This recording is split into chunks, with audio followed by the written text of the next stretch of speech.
únanse a Telegram. Ustedes, compañeros, el doctor Duberly Rodríguez es presidente del Poder Judicial. Den sus likes, hermanos.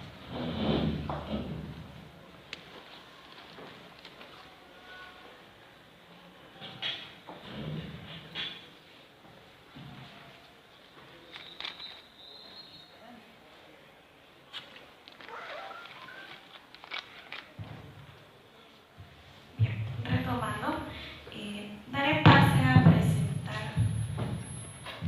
a la mesa invitada esta mañana. Presentamos a Grace Barquízaro, abogada por la Universidad Nacional Mayor de San Marcos, al doctor Duberly Rodríguez, abogado e expresidente de la Corte Suprema de Justicia y expresidente del Poder Judicial, Luz Ramos, por parte del tercio estudiantil de la facultad, y Silvano Flores, representante de los adjudicados del gobierno universitario. La dinámica será la siguiente. El tiempo asignado por ponente será 15 minutos para cada exposición. Cuando queden 5 minutos, pasaré a levantar la mano para darle atención a quien ya está finalizando su exposición. Esto con el fin de tener un orden y un pequeño espacio al finalizar para poder abrir una ronda de preguntas. Bien. Ya, correcto, está bien. Dale. Te doy espacio.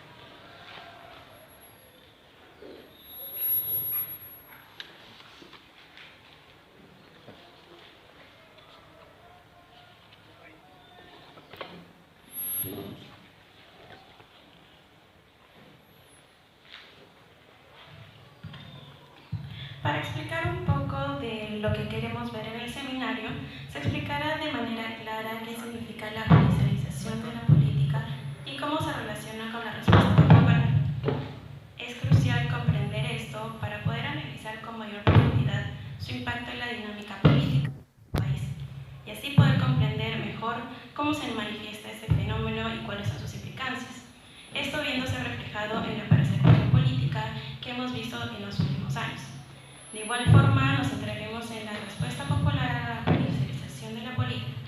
Se destacará la importancia de la participación de la ciudadanía y cómo esta se relaciona con la respuesta de la judicialización mediante la defensa de los derechos civiles, la lucha contra la corrupción o la protección de la independencia de los derechos civiles. A medida que vamos profundizando en el tema, encontraremos con desafíos y dilemas complejos. Es importante reconocer estos desafíos para buscar soluciones que promuevan un equilibrio adecuado entre los poderes de Estado y asegurar la estabilidad política y social. Bien, iniciaremos con la abogada Grace Barquízaro, de parte de la izquierda de la mesa.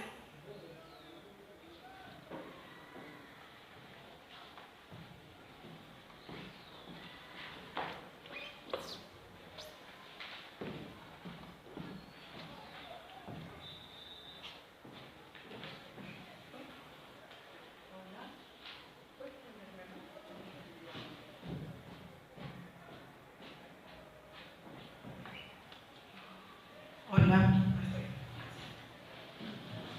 muy buenas tardes, gracias por estar presentes y gracias por la invitación al tercio estudiantil de Sociales de la Universidad Nacional Mayor de San Marcos. Mi nombre es Grace Barquízaro. Muy buenas tardes también con los compañeros de la mesa y especialmente al doctor Duberly. Yo quería compartirles algo muy puntual para que cada uno de nosotros y nosotras podamos sacar nuestras conclusiones respecto a lo que algunos llaman lawfare o guerra judicial o persecución judicial.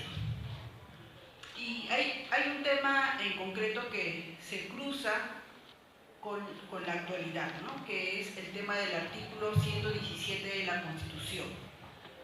El artículo 117 de la Constitución es un artículo que establece excepciones a la inmunidad presidencial.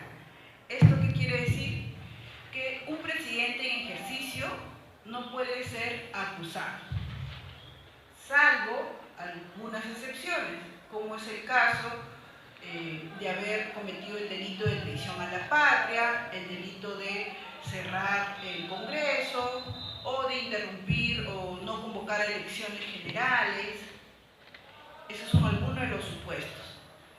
Entonces, en nuestro país, hasta el año 2020, este era un tema cerrado.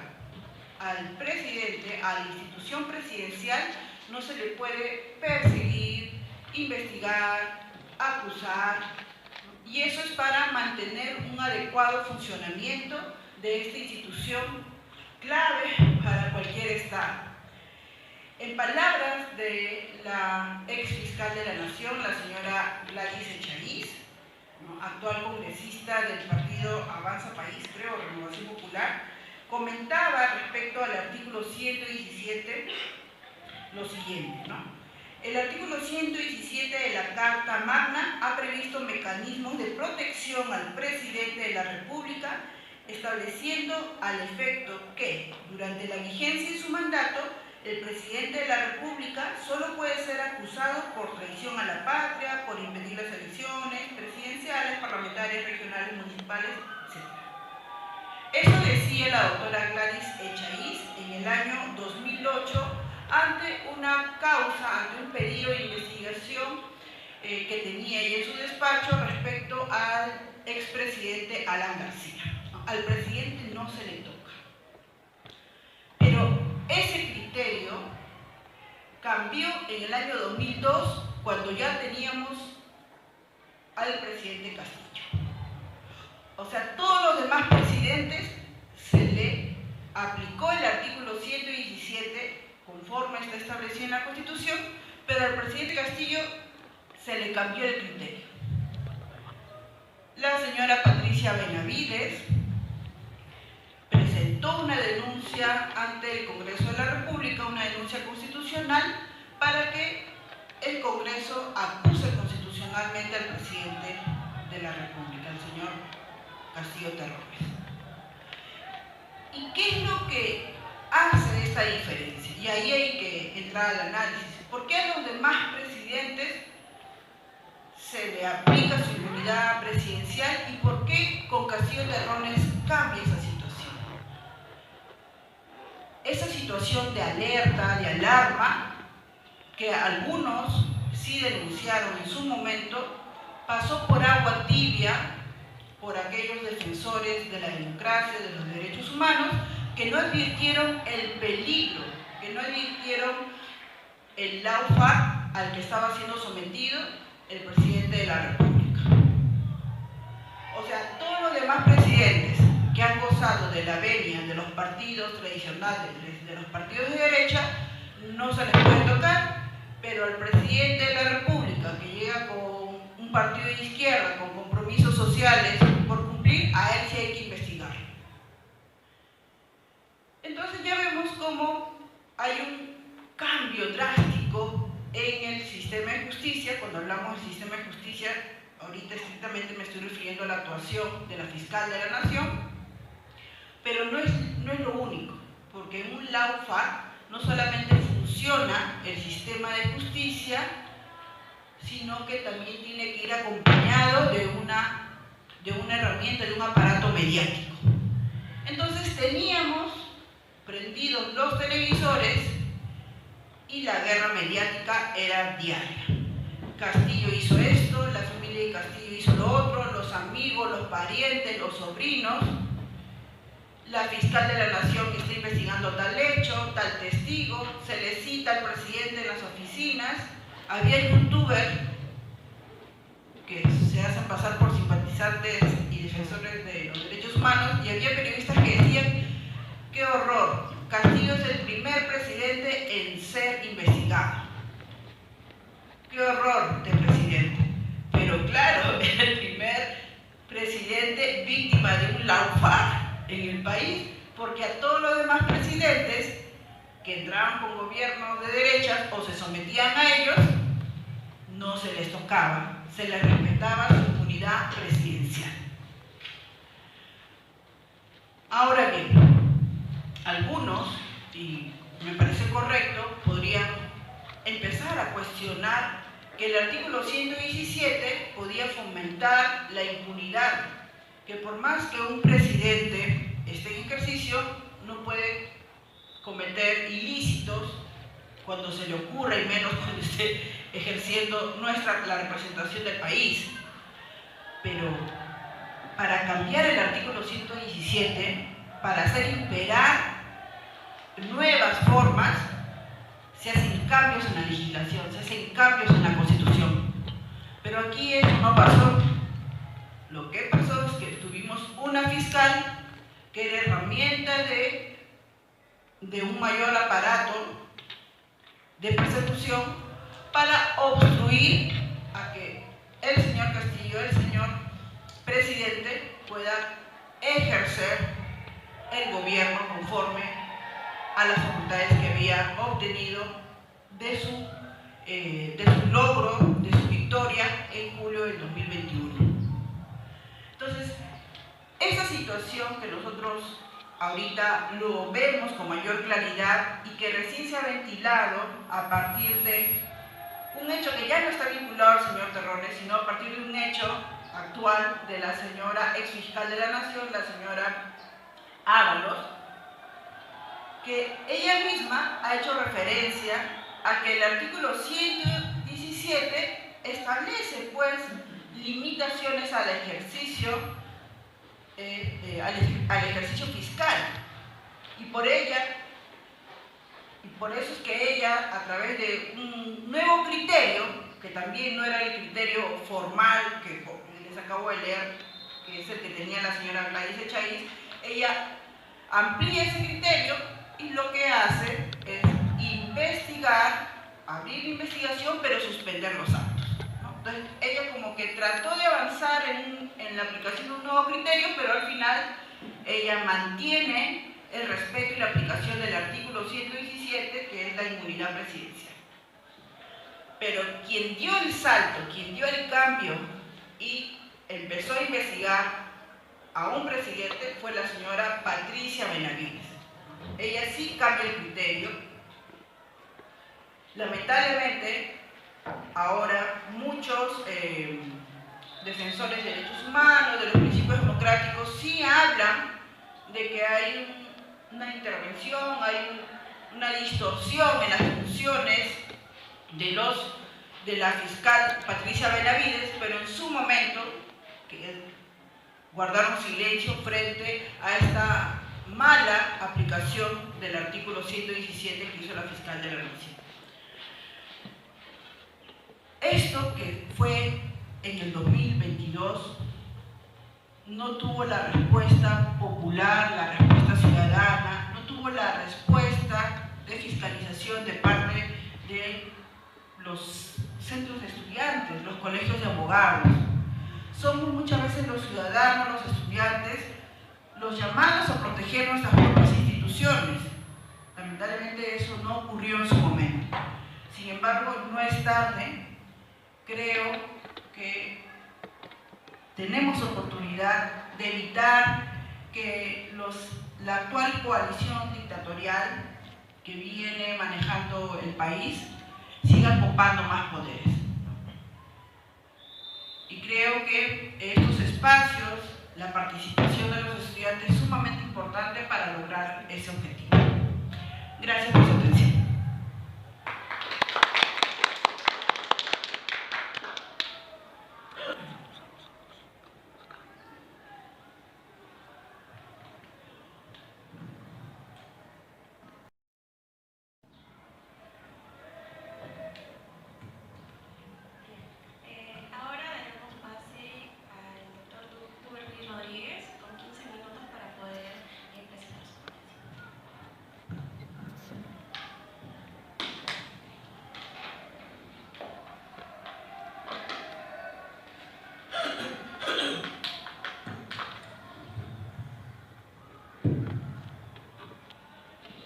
Buenos días con todas y con todos. Mi agradecimiento a la doctora Anaí Durán Guevara por haberme participar en este seminario que se llama Esta democracia ya no es democracia, crisis política, movilización social y nueva constitución en el Perú. También saludo a las compañeras ronderas que vienen representando a la Central Única Nacional de Rondas Campesinas del Perú, la CUNAR, que preside nuestro compañero Santos Saavedra Vázquez. Bueno, de manera particular me han pedido que aborde un tema que de alguna manera ya abordó mi colega sobre la judicialización de la política y respuesta popular. Sin embargo, antes de ingresar al tema, quiero hacer un par de comentarios un poco no vinculados directamente al tema. Porque ustedes que son los que están escuchando, seguramente muchos estudiantes, saben que cuando un profesor va a comenzar una clase, para generar la atención de los estudiantes, utiliza un tema un poco sugerente que le llaman motivación, para que genere un poco de la atención. A ver, he llegado yo un poco tarde, no llegué a las 11:30 como estaba previsto, porque no tienen idea lo que se sufre para trasladarse en Lima de un lugar a otro. Y eso ustedes lo sufren todos los días para que lleguen a la universidad. Pero, ¿por qué renegamos pues, por ese tema de la movilidad si no vamos, como decía alguien, a ver el tema de las causas? El problema que tenemos en el tránsito de Lima, la congestión, es derivado de un modelo de transporte que pone por delante el transporte privado y no el transporte público. Cuando yo era estudiante, en la década del 70, había EPS, Empresa de Propiedad Social de Lima Metropolitana, había ENATRU Perú. ENATRU recorría lo que ahora es el Sanjón, ¿cierto? Sanjón. Pero los que alimentaban todo era EPS, Empresa de Propiedad Social, empresa de propiedad social, es decir, no era una empresa privada, era una empresa solidaria, de economía solidaria, que es la economía popular, que es distinta a la propiedad privada. Pero viene el régimen de Fujimori y a partir de la Constitución del 93 se privatiza todo, dentro de ellos el transporte público, se privatiza el transporte público, desaparece ENATRU Perú, que tenía algunos ómnibus grandes, casi como ahora los que hay en el Metropolitano, pero que eran de procedencia de Hungría, y se llamaban los Ícaros. Ya los que son jóvenes no se acordarán de eso. Pero era transporte público. Y no había pues las benditas combi, los micros y todas esas plagas que ahora prácticamente hacen el transporte un caos. Entonces, si uno tiene que renegar en el transporte, hay que renegar por las causas del caos vehicular, que es por el modelo, digamos, privatista que se instaló con la Constitución del 93. Entonces, se acabó el transporte público. Entonces, ustedes verán ahora las combis que no tienen paradero, se pasan por donde quieran, se paran donde quieran, no respetan el semáforo, cabecean una vez que meten su cabeza o su trompa, por decirlo. ¿Quién pues, se va a atrever a disputarles el paso? Es decir, y luego como se paran en cualquier lugar donde creen que hay un pasajero, entonces eso congestiona.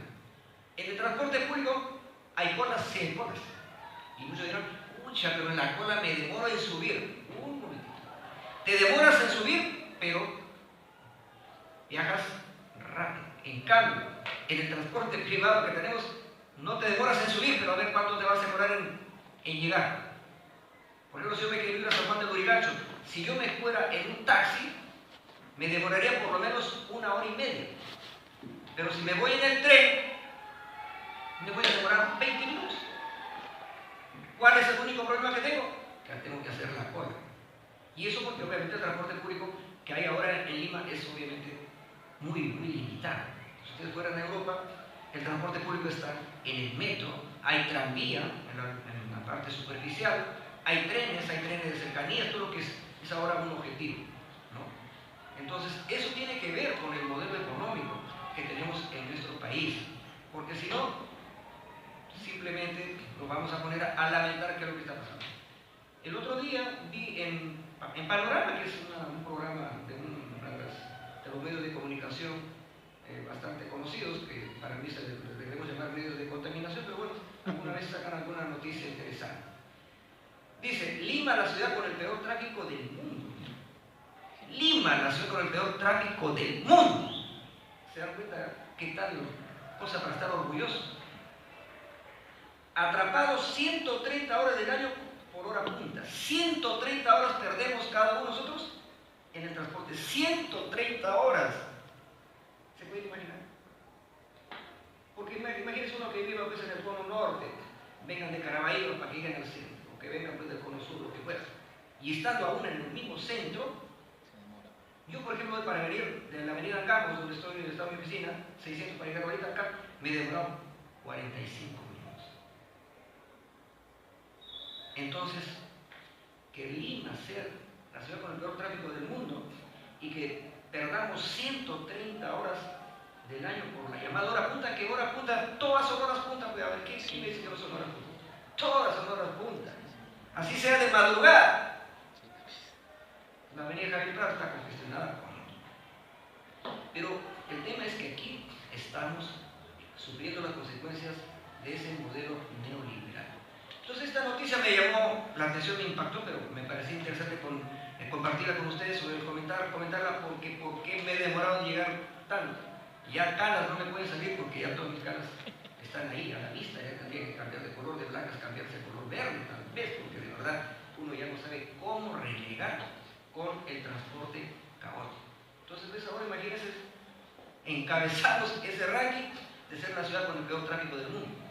Pero claro, para alegrarnos, tenemos la noticia de que hemos logrado a nivel mundial el reconocimiento de que el Perú tiene el mejor restaurante del mundo, que se llama Central.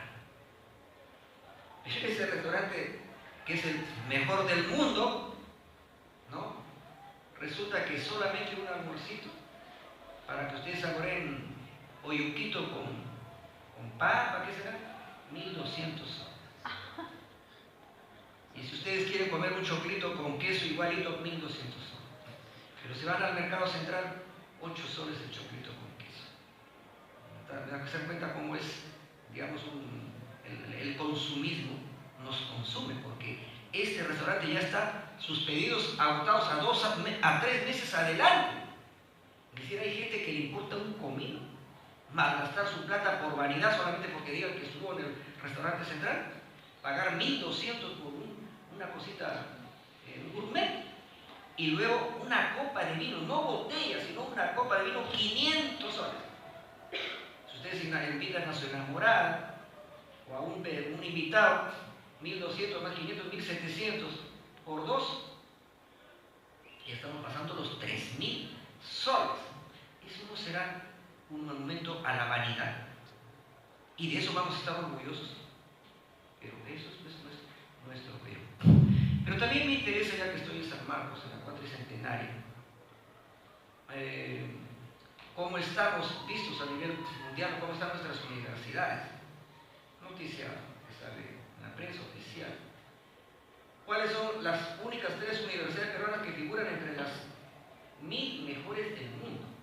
Entre 1.000, entre 1.500. Bueno, ¿será una universidad pública? No. ¿Por qué? Por el modelo económico, porque la educación tiende a privatizar todo, pero ahora que va a haber el voucher educativo, para que los padres de familia manden a sus hijos a los colegios privados, se acabará pues ya la educación pública del Estado, y en todo caso quedarán más para los pordioseros que no pueden compartir el pago, porque el Estado les va a dar una parte del voucher y otra parte lo tiene que asumir el padre de familia. Pero si por ejemplo un salón de clases tiene 30 alumnos y se van 20 alumnos al colegio privado, porque el Estado les va a dar un bono, un voucher, ¿y qué va a pasar con los que se quedan ahí? Con los 10 alumnos que se queden, tendrá que cerrar el aula, porque ¿cómo van a mantener un aula con solamente 10 alumnos? ¿Y qué harán con los profesores? Es decir, y si a eso sumamos la privatización del sistema de pensiones, que prácticamente la convierte en AFP, como un negocio para el sector privado, quiere decir que la privatización, la corriente privatizadora del neoliberalismo prácticamente sigue mandando a su regalado gusto. Entonces, de las universidades del Perú, ¿cuál es la universidad mejor calificada? La Pontificia Universidad Católica del Perú. No es que a nosotros nos parezca mal lo que esté la Universidad Católica, el problema es por qué no está adelante una universidad pública. Sea San Marcos, la UNI, la Molina, quien fuera, pero que sea una universidad pública, pues, como por ejemplo en Argentina no se les va a ocurrir que una universidad privada está mejor que la Universidad de Buenos Aires. Es la Universidad de Buenos Aires la mejor. A nadie se va a ocurrir que en México una universidad privada está por encima de la UNAM. No, la Universidad Autónoma de México es la que está en primer lugar. A nadie se le va a ocurrir que en Brasil una universidad privada esté en primer lugar. No, está la Universidad de Sao Paulo, porque es una universidad pública, porque el Estado les da la suficiente ayuda para que estas universidades ocupen el lugar que les corresponde. Igual ocurre en Europa, a pesar de que sean países capitalistas, a pesar de que haya, digamos, una fuerte presencia del sector privado. Entonces, la universidad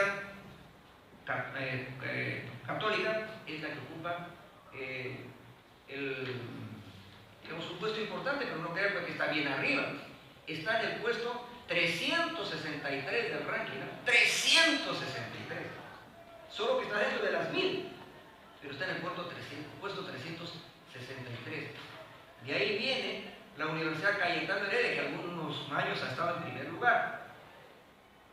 La Cayetano Heredia está en el puesto 651 del ranking. 651. Dos universidades privadas son las que están en primer y segundo lugar, pero después del puesto 500, dentro de las 1000. Y recién aparece ahí la cuatricentenaria y respetada Universidad Mayor de San Marcos en el puesto 801. En el puesto 801 de las 1000. Bueno, por lo menos ya figura San Marcos, aunque fuera en el puesto 800 dentro de las 1000. Luego, después de las 1000 ya vienen la Universidad de Ingeniería, la Agraria de la Molina, la San Antonio Abad del Cusco, la UPC de Ciencias Aplicadas, de la Amazonía Peruana, la San Agustín de Arequipa y Científica del Sur. Así está. ¿Por qué les menciono este dato del ranking de las universidades? Porque nosotros deberíamos exigir que el Estado privilegie la educación pública. Y muchos dirán, ¿para qué diablos el Estado va a privilegiar la educación pública? Una pregunta. Por esta botellita de agua que compramos, ¿pagamos impuestos? Pagamos impuestos. ¿Y a dónde vamos impuestos? A la SUNAT. Y la SUNAT es el ente recaudador de los impuestos.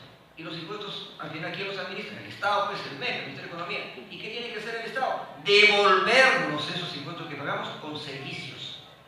Y el principal servicio debe ser la educación y la salud. Porque si no, entonces, ¿para qué tenemos Estado? ¿Y entonces para qué no cobran impuestos? Si el Estado no nos va a dar nada, entonces no le paguemos nada pues al Estado.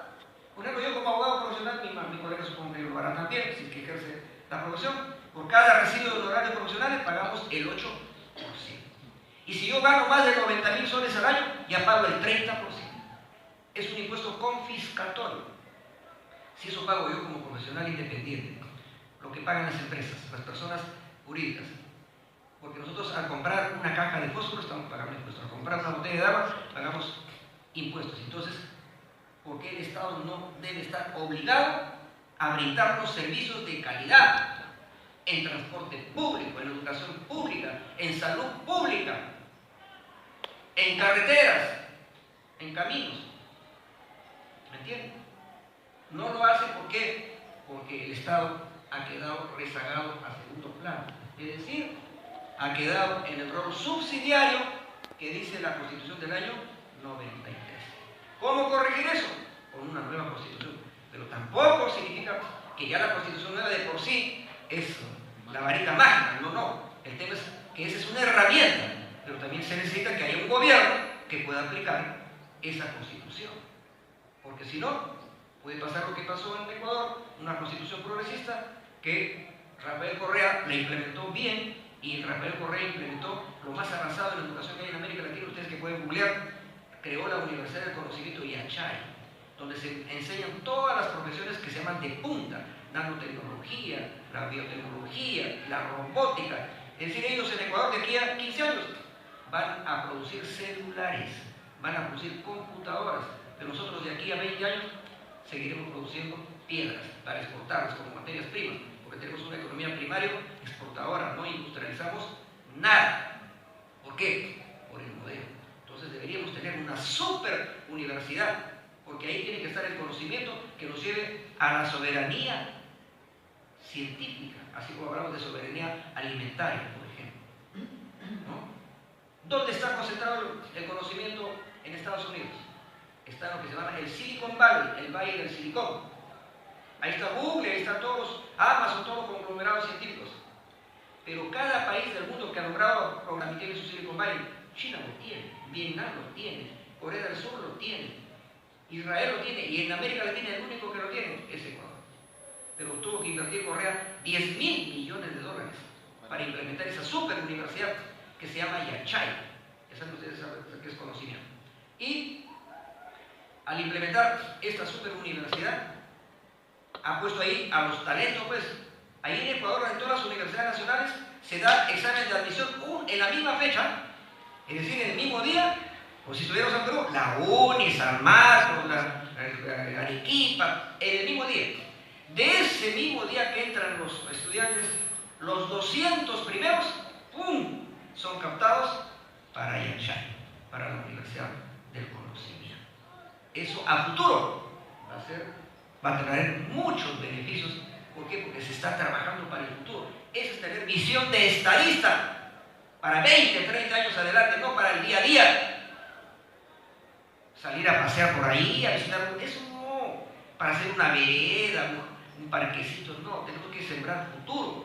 Hacer, por ejemplo, el tren Grau, Tumbes-Tacna con sus ramales. La vía férrea es absolutamente necesaria desarrollar, por ejemplo, en el país, en el transporte. Entonces, tenemos que pensar en cosas, digamos, de largo plazo. Ahora, volviendo al tema, ya mi colega habló sobre la lawfare, o sea, la judicialización de la política. ¿Qué es judicializar la política? Que todos los políticos están en el punto de mira del sistema de justicia, del Ministerio Público, de la Fiscalía y de los jueces. Obviamente, si se judicializa la política, lo normal sería, bueno, que se les dé el mismo trato a todos, pues, ¿me entienden? Se les dé el mismo trato a todos. Pero si se les da un trato desigual a los escogidos por el sistema, entonces, ¿qué cosa encontramos? Que se usa la lawfare para perseguir a enemigos del sistema, adversarios del sistema. Entonces, si alguna persona de izquierda es escogido por el sistema, que le den un trato justo, que le den el debido proceso. Pero no, ¿qué pasó con Walter Adubini, que encabezó las protestas en el sur, en las provincias del sur de Puno, que se le conoce como el Aymarazo, ¿se acuerdan? Como el Aymarazo.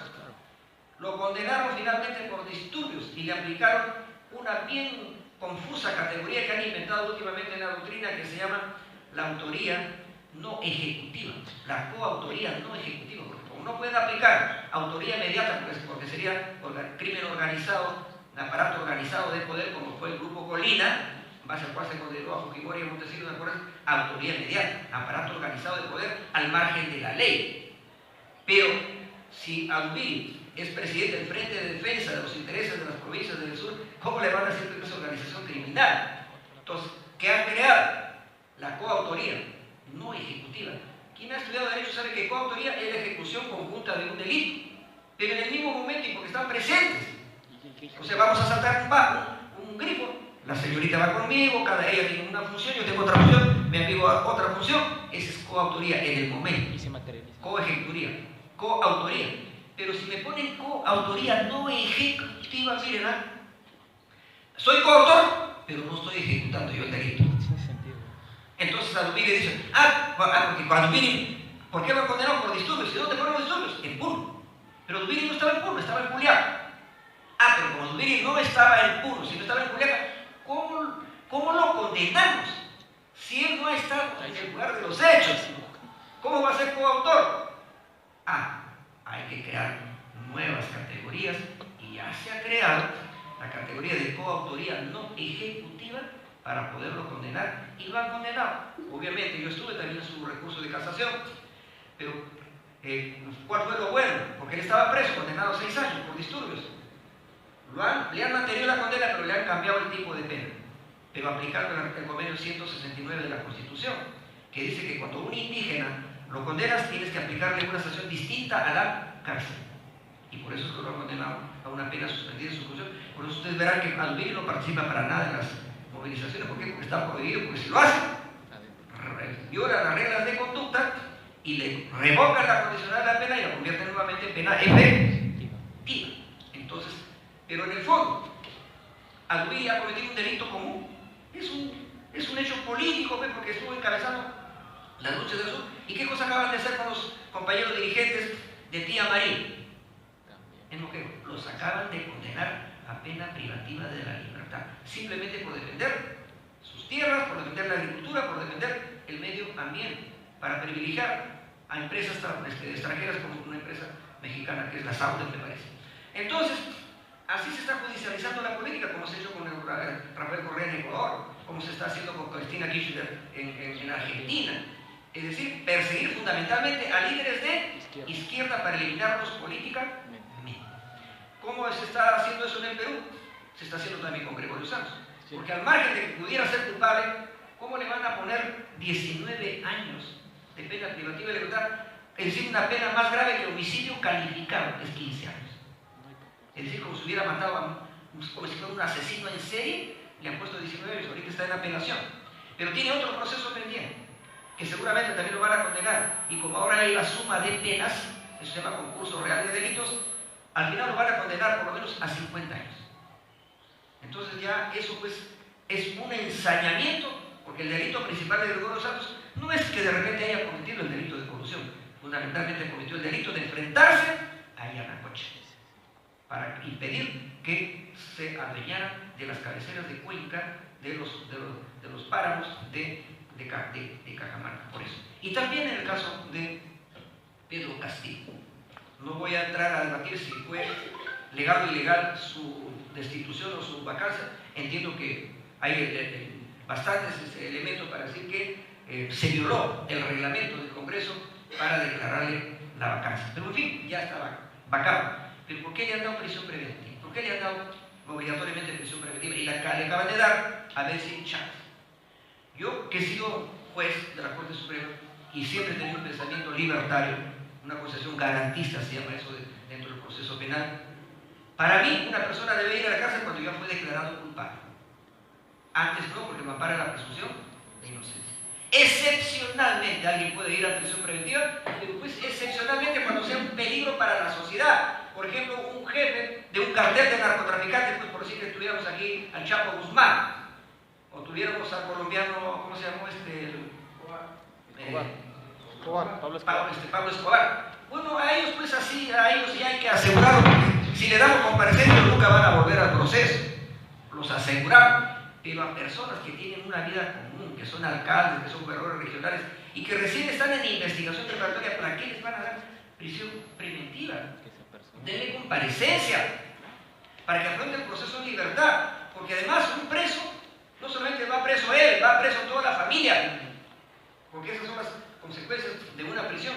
Y porque además una persona estando en prisión ya no puede defenderse adecuadamente, porque ¿quién le va a buscar sus pruebas para, por ejemplo, defenderse adecuadamente si está preso?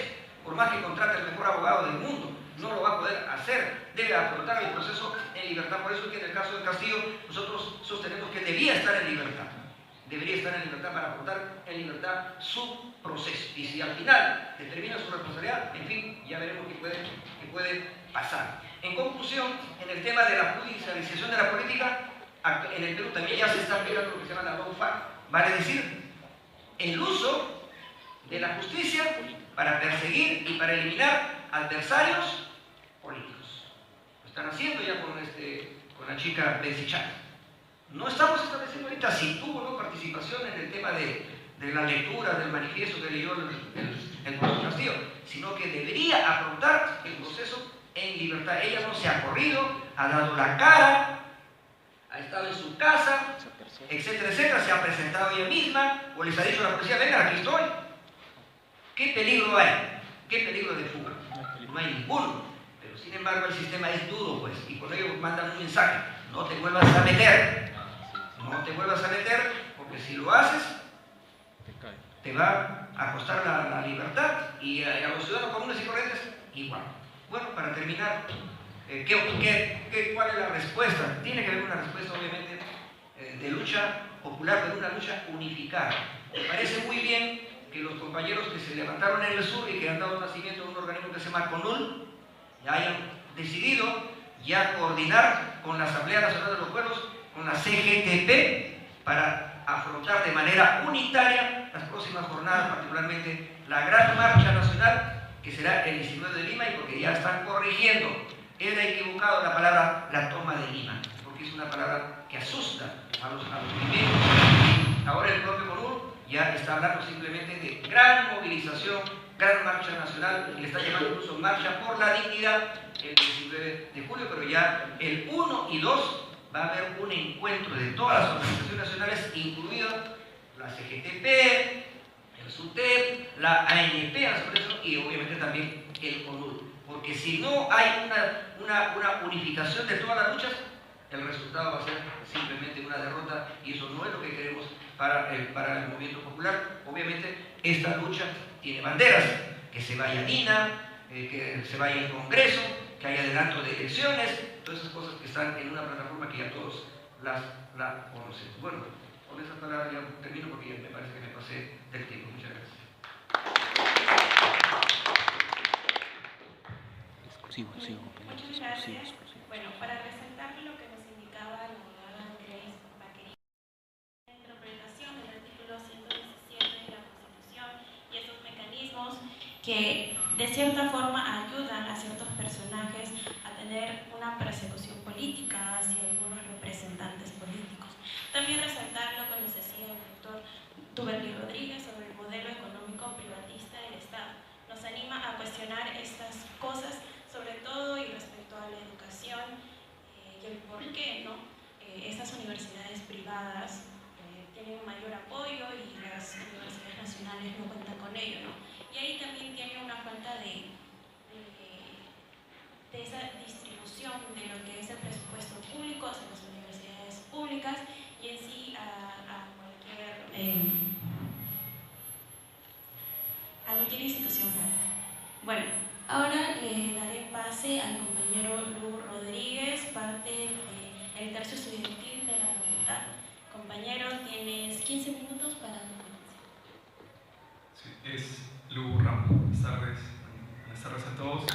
Realmente es un gusto compartir la mesa con la doctora Grace, el doctor Duberly, la compañera Silvana también.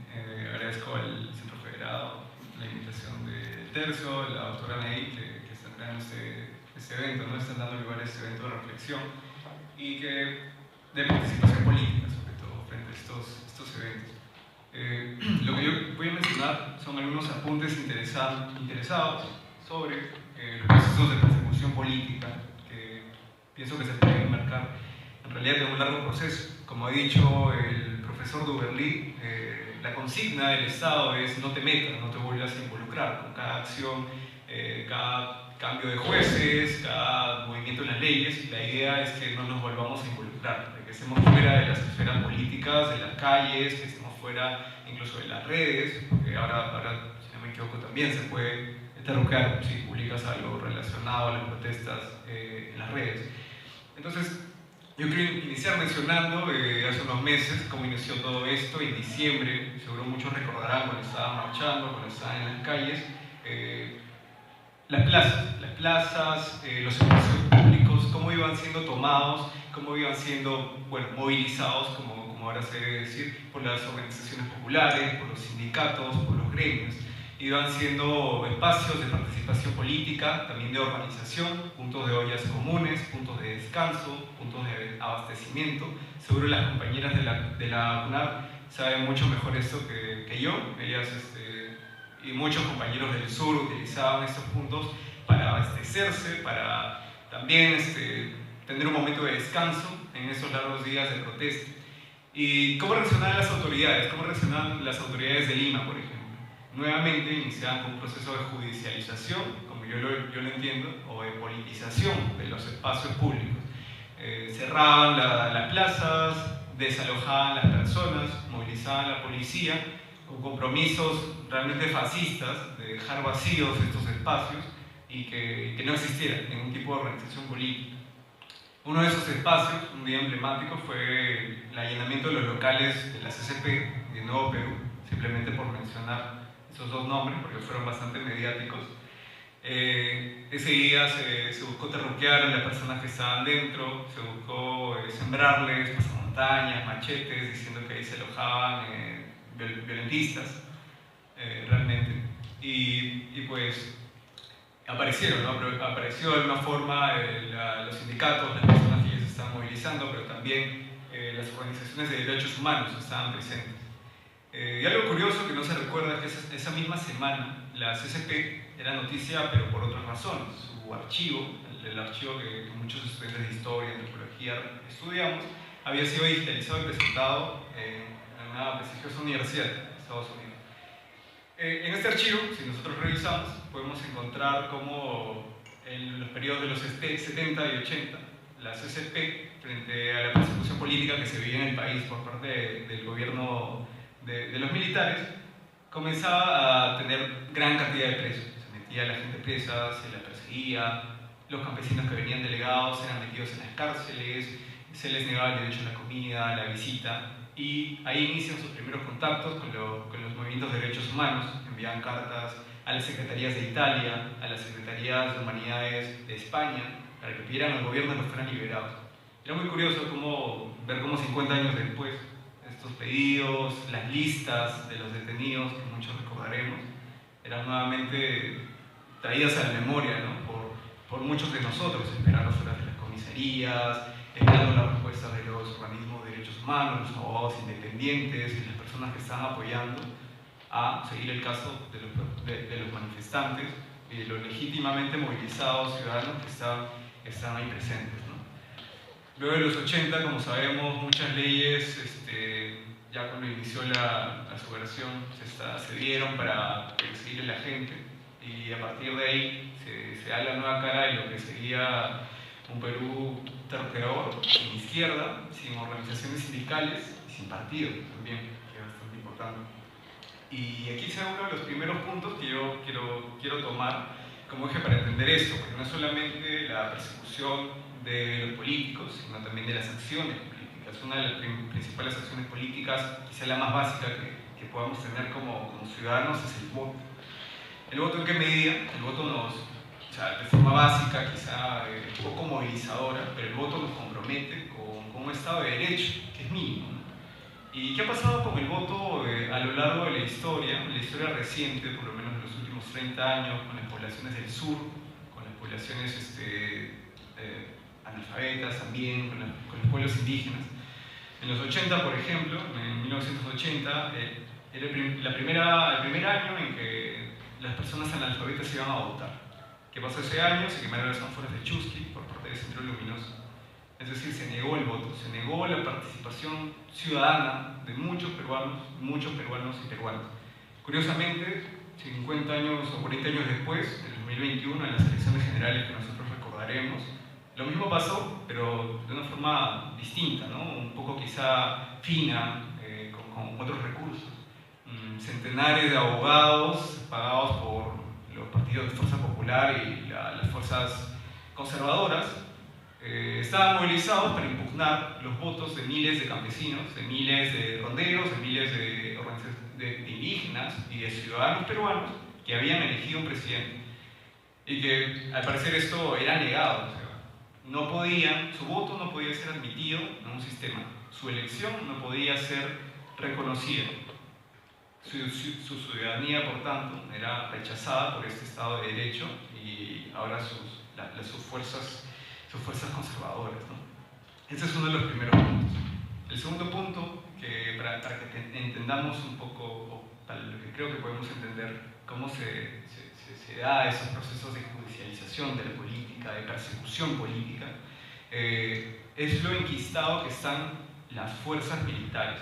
Ya lo habíamos visto cuando Dina Boluarte había hecho este pacto nacional, donde la división de poderes estaba básicamente destrozada, no había división de poderes.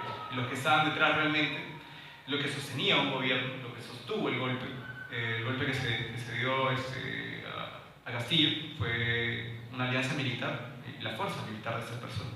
Pero lo que muchas veces no se toma en cuenta es que esta forma castrense, esta forma militar, jerárquica y autoritaria de pensar y de ejecutar el poder ha estado mucho tiempo con nosotros. Hemos tenido a un Ollanta Humala, que es un veterano de guerra, o sea, él así muchas veces se hizo llamar, es un veterano de guerra del conflicto armado. Tuvimos también a un Urresti, casi alcalde de Lima, que también ha sido recientemente condenado por crímenes contra el periodista, también en el conflicto armado. Tuvimos a un presidente del Congreso como José Williams, si no me equivoco, que también está inmiscuido en violaciones de derechos humanos. Entonces, tenemos por lo menos 20 años desde el post-conflicto que estamos con militares a la cabeza de los gobiernos, con poderes fácticos, con una mentalidad autoritaria y jerárquica de ejecutar la política.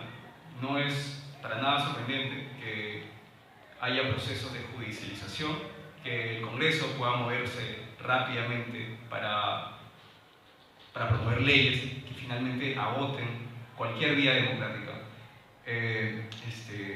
por las vías de movilización, de participación popular, ¿no? Eso también es importante. No se toma en cuenta muchas veces que los militares realmente han estado con mucho contacto con el poder. Hay un gran pensamiento conservador todavía que lo sigue eligiendo y seguramente lo seguirá teniendo ahí en el poder. Y el otro punto, ya como un efecto de lo que es esta persecución, las masacres que hubo, es que se tiene que ver como las infancias y las adolescencias fueron el principal foco, o un foco realmente grave de lo que fue los procesos de violencia de diciembre, enero y febrero. Son más de 16 adolescentes y niños que han fallecido por fuerzas del Estado. Son mujeres que han sido denigradas por el Ministerio de Educación por parte de su ministro, diciendo que son peores que animales.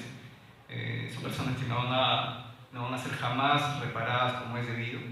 Y son niños que ahora están teniendo heridas realmente graves y un desencuentro total con lo que sea que plantee el gobierno como una política de reconciliación, como un Estado de Derecho.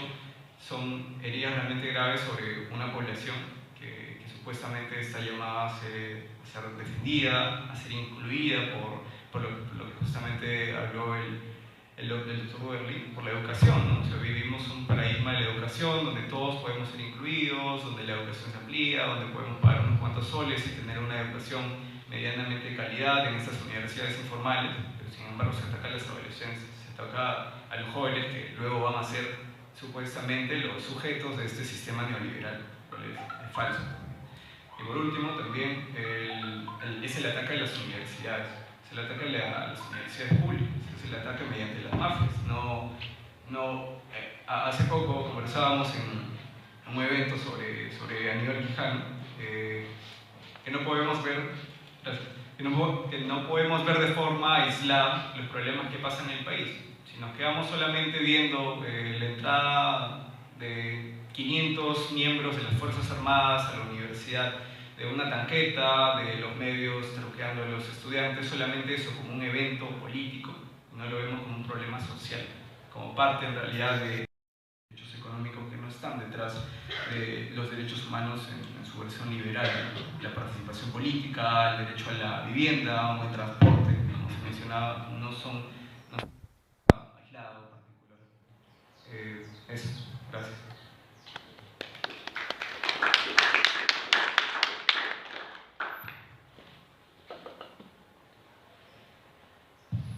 Bien, muchas gracias, Lu Ramos. Le damos el pase a la compañera Silvana Flores.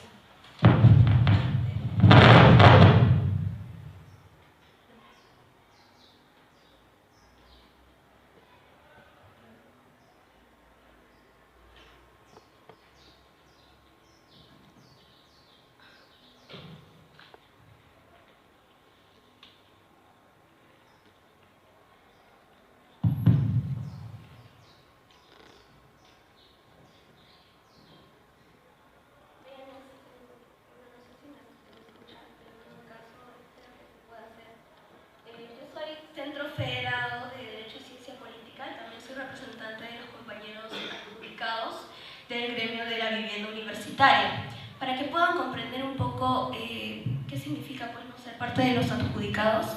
En verdad también hay que retroceder hacia unos meses, ya casi un año atrás, cuando ingresamos al gremio de vivienda 25 compañeros con diversas necesidades, sobre todo de tipo económicas, ¿no? Y básicamente pues por el hecho de que, como también lo han mencionado los compañeros antecesores, tenemos pues en nuestra sociedad como tal un régimen neoliberal que ataca bastante a los ciudadanos con bajos recursos. Y esto pues son los compañeros estudiantes de la Universidad de San Marcos quienes atraviesan por estas problemáticas que tienen la necesidad pues, de ocupar espacios comunes. En concreto fue el 13 de julio del año pasado que ingresamos a la ciudad universitaria y posteriormente ocupamos espacios comunes de la residencia universitaria de San Marcos. Y con espacios comunes me refiero a salas de estudio y también a cuartos de almacén que para sorpresa pues, y también lamento, ¿no?, de los propios estudiantes se encontraban en estados totalmente pues, de abandono, ¿no? No había, a pesar de ser estudios, sala de estudios no se encontraba ni siquiera una mesa, una silla, algo mínimo para que un estudiante de la residencia pueda estudiar. Es recién, ¿no?, cuando nosotros empezamos nuestro proceso de lucha, que las autoridades, pues, con el fin de querer sacarnos y también de generar contradicciones entre los propios residentes ya formales, comenzaron a hacer una serie, pues, de actividades y de mejoramientos dentro de la residencia. Incluso, pues, cambiaron los pisos de afuera de simplemente las instalaciones más visibles, como los halls. Sin embargo, pues, ¿qué se ha visto? Que dentro, como tal, de la propia residencia no ha habido cambios. Hay caños malogrados, hay baños sin puertas. Hasta ahora no se mejora el servicio del internet como tal, que es una cuestión básica para cualquier estudiante en la actualidad. Y como tal, pues hay falencias también en la infraestructura y eso se ha venido denunciando con mucha contundencia, ¿no?, por parte de los compañeros del gremio de la vivienda. Y en concreto, para retomar a la lucha de los adjudicados, luego de pues, ingresar y de tomar posesión, comenzamos también una tarea, ¿no?, de poder conversar con las autoridades sanmarquinas, de explicarles nuestra problemática y la necesidad que teníamos, uno, de estar hacinados en espacios con ninguna condición, porque ni siquiera teníamos colchones o algo para donde estar cómodos. Incluso nuestras ropas estaban en bolsas, como continúan en algunos casos simplemente en bolsas, y con el objetivo pues, de que puedan darnos algún tipo de solución.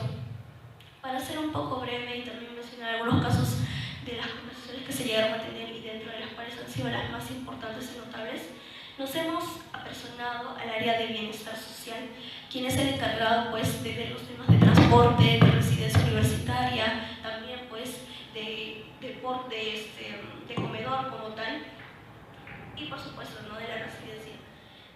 A pesar de haber tenido repetidas conversaciones con este espacio, con esta área, siempre la respuesta que hemos tenido ha sido que pues, nosotros teníamos el pleno conocimiento de dónde estábamos ingresando y como tal, pues, ellos no nos podían ayudar, incluso de alguna forma también mencionando directamente de que nuestras acciones tendrían consecuencias. ¿Y esto cómo se ha expresado posteriormente? Pues con la persecución no solamente política que hemos sufrido, sino también judicial. Actualmente, y debido al terror que se ha incluido, ¿no?, que se ha sostenido en este tiempo hacia los compañeros adjudicados, de los 25 que entramos, somos actualmente 17. ¿Y esto por qué?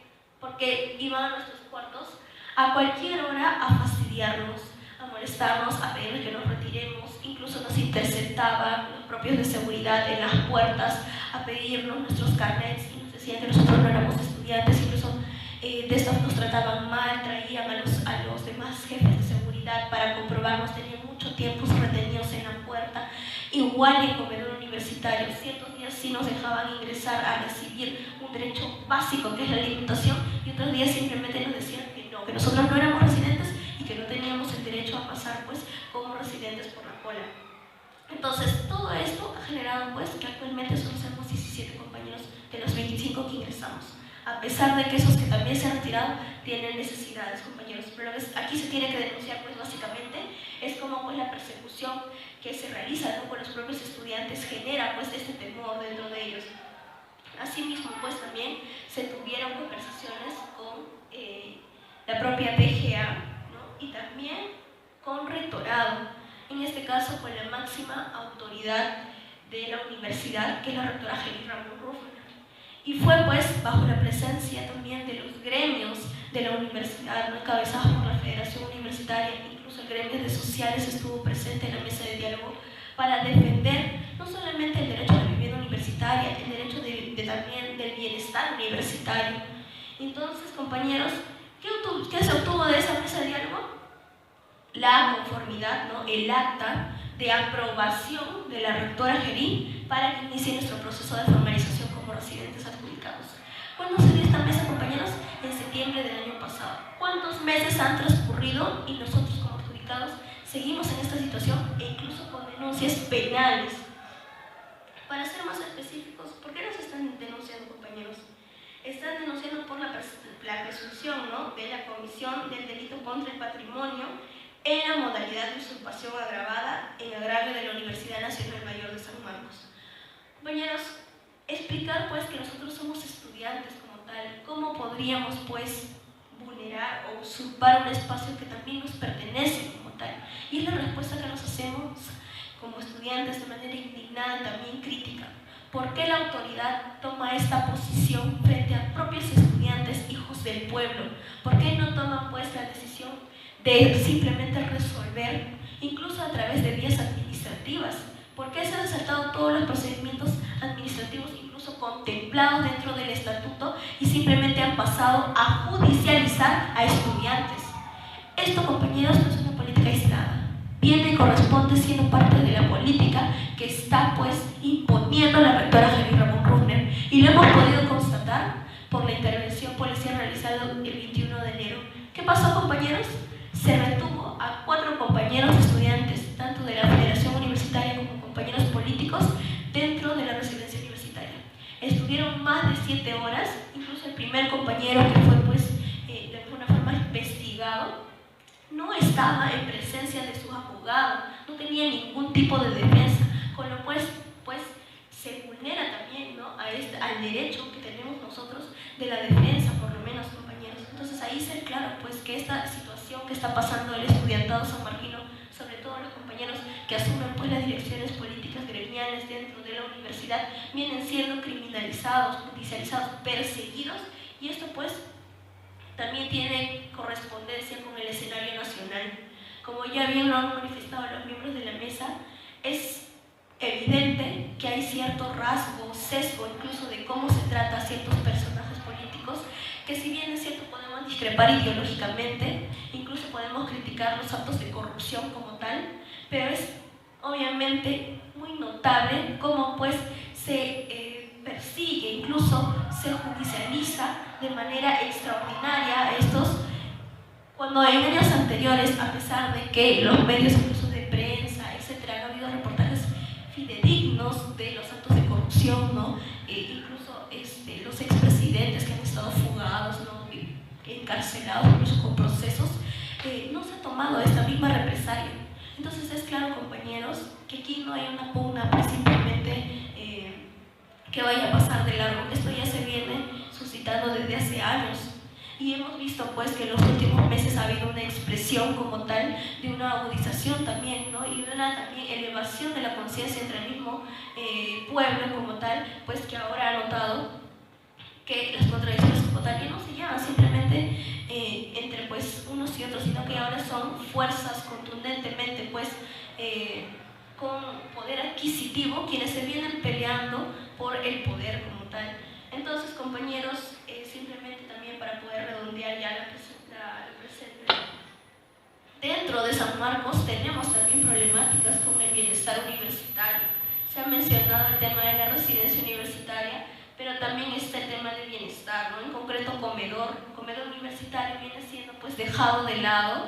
Hemos solicitado a través de firmas como federación, como gremios, para que se pueda pues en lo más pronto posible mejorar esta situación de los propios estudiantes. Pero en concreto, hasta ahora pues no nos dicen nada, no quieren hablar con nosotros. Incluso la rectora en la última asamblea universitaria, donde ha pretendido deslegitimar a los gremios, imponerse, incluso pues violar la autonomía de los gremios, ¿qué es lo que dice a la prensa abierta? Que ella es pues se preocupa por los estudiantes, que siempre tiene puentes de diálogo con nosotros. Pero si le preguntamos hasta ahora cuántas veces se ha reunido con la Federación Universitaria, con los gremios, no tiene respuesta, pues no es verdad lo que nos va a decir, porque nunca se ha reunido con nosotros, no tiene realmente la predisposición de querer solucionar los problemas de los estudiantes. Entonces, compañeros, en esa línea, pues, también manifestar que hay una crítica, ¿no?, por la intromisión que se quiere hacer hacia los gremios y en concreto se quiere vulnerar, pues, no, la autonomía. ¿Qué están proponiendo? Que solo los tercios puedan asumir los gremios estudiantiles. Nuestro cuestionamiento, nuestra pregunta es: ¿acaso ya no existe el cogobierno dentro de la universidad donde participan los estudiantes del tercio? ¿Por qué entonces simplemente se quiere hegemonizar el hecho, pues, de convertir a los gremios en la práctica en tercios estudiantiles? Porque, compañeros, somos conscientes nosotros de que los tercios históricamente no han actuado, pues, en defensa de los principios democráticos de los estudiantes, en defensa de la universidad pública, científica y democrática, sino que lo que han hecho siempre es vender la lucha de los estudiantes, ponerse a la cola de las autoridades y servirles, compañeros. Entonces, pues, nosotros como gremios también críticos y combativos hemos, pues, luchado, ¿no?, en función de que esta situación no se cambie en el estatuto universitario, y así se ha logrado, compañeros. Por lo pronto, pues, no ha habido un avance en este punto. ¿Pero qué ha pasado? Sí se han aprobado, por ejemplo, disposiciones complementarias, como el hecho de traspasar la administración del estadio de San Marcos de manos, pues, que estaba en bienestar universitario, en concreto del área de deportes, a pasarlos directamente a manos del rectorado. La cuestión es: ¿por qué están haciendo eso? Cuando nos hablan, pues, de que se da una mala gestión, de que el área de deportes no sabe administrar el dinero, nos preguntamos entonces: ¿por qué se ha reducido el presupuesto universitario para San Marcos? Me baso en función a lo que hemos podido conversar como gremio de derecho con nuestras autoridades, y lo que nos han dicho básicamente es que el presupuesto se viene recortando para la universidad porque como facultad, como universidad, no somos capaces de gastar el dinero que nos llega del Estado. ¿Y por qué no somos capaces si hay tantas necesidades por mejorar en la universidad? Entonces, ¿quiénes son los que realmente, pues, no saben realmente administrar, no saben gestionar? ¿Acaso no es desde la cabeza de la universidad, desde el rectorado? ¿Cuál entonces es verdaderamente la intención que tiene la rectora de querer, pues, simplemente y sin ninguna justificación lógica, el querer traspasarse los bienes recaudados del estadio? Y sabemos que ahora los bienes recaudados del estadio no son mínimos. Cada semana prácticamente se realizan conciertos en nuestra universidad, que ya más parece una discoteca, incluso vulnerando la tranquilidad de los estudiantes de sociales, de letras. Constantemente se escuchan ruidos, ¿no? Porque no solamente, pues, es el día en que se realiza la presentación, sino también las pruebas de sonido. Constantemente también hay, pues, una problemática que se viene unificando con los compañeros con las personas que viven en V3, porque ya es insoportable el ruido. Incluso las municipalidades de acá han venido, pues, a medir los niveles de decibeles, y estos siempre pasan, pues, ¿no? Entonces, ¿qué se ha hecho? Ya se ha implementado también una denuncia por parte de los vecinos de la unidad vecinal de V3, pero en concreto tampoco tienen respuestas, compañeros, no tienen respuestas lógicas, no atienden a su problemática. ¿Y esto a qué responde? Básicamente, pues, porque ni la autoridad de San Marcos ni el Estado en general se preocupa realmente por los ciudadanos. Entonces, compañeros, ¿qué debemos hacer nosotros como estudiantes? Al menos poder, pues, organizarnos. Para eso están nuestros gremios estudiantiles también, y en concreto, pues, lo que debemos forjar o tratar de forjar es un camino, pues, por brindar también esa vanguardia que necesita no solamente el movimiento estudiantil, sino la población en general, que son estudiantes que sirvan realmente al pueblo, como diría, pues, la frase ya tradicional dentro de nosotros: servir al pueblo de todo corazón. Y en esa función, pues, estamos también por proponer una nueva constitución, compañeros. ¿Y cuál es el objetivo de esta? ¿Acaso con una nueva constitución simplemente vamos a solucionar todos los problemas de las personas? No es así, compañeros.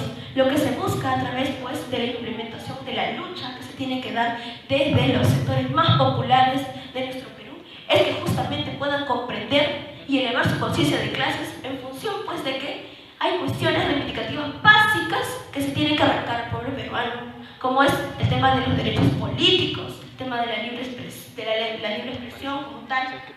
Así también, pues, compañeros, es muy necesario que pueda haber una unidad que se exprese también en un frente como tal entre las organizaciones políticas, que como ya hemos visto son diversas y tienen siempre el mismo sentido, el mismo fin, que es luchar, pues, en función de la defensa del pueblo. Entonces, lo que nos queda, compañeros, es simplemente seguir, pues, luchando en función también de los principios que tenemos por la defensa de esta universidad y también por la defensa del pueblo. Gracias.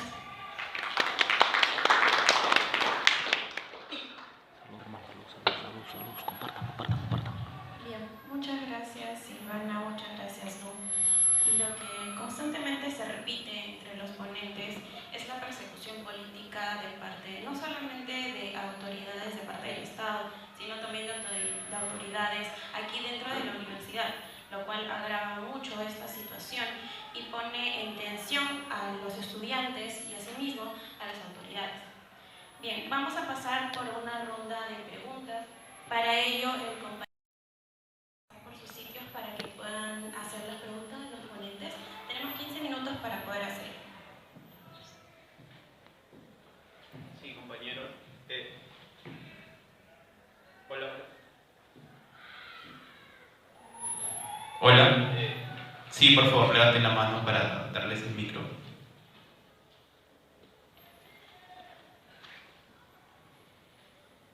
Muy buenas tardes, amigos. Les saluda Kenneth Parra de Alto Pueblo, medio Yacta.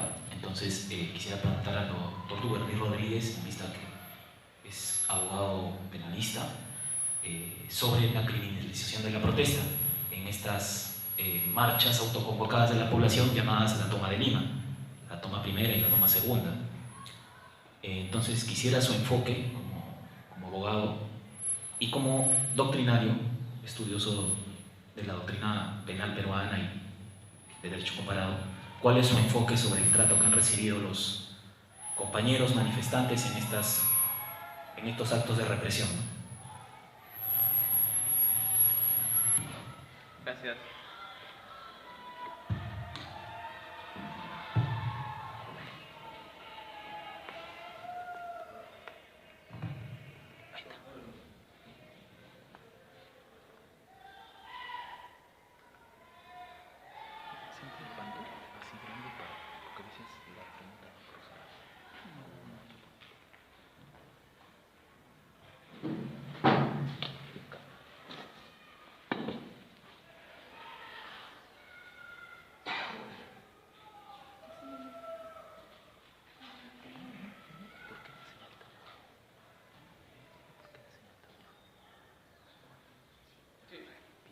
Sí, ¿qué tal? Buenos días. Agradecer a todos los ponentes. Excelente disertación.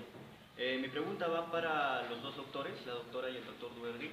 Primeramente, doctora, la pregunta sería la siguiente, ¿no? Frente a la actual narrativa de la derecha de que Pedro Castillo cometió un golpe, cuando a todas luces más bien ha sido un golpe suave el que se ha cometido contra Pedro Castillo, ¿cómo podríamos analizar este tipo de narrativa? Y para el doctor Duberly, ante la difícil situación que tiene el Perú y también Latinoamérica, en estos casos del Laufar, donde hay un conturbio entre el poder mediático, el poder judicial y también el poder político, ¿cómo poder buscar una salida ante esto? Quizás el derecho a la insurgencia podría ser una búsqueda de legitimidad del movimiento popular o una salida, o existen otras. Esa sería mi pregunta.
quizás puede tener un giro importante a partir del día 19.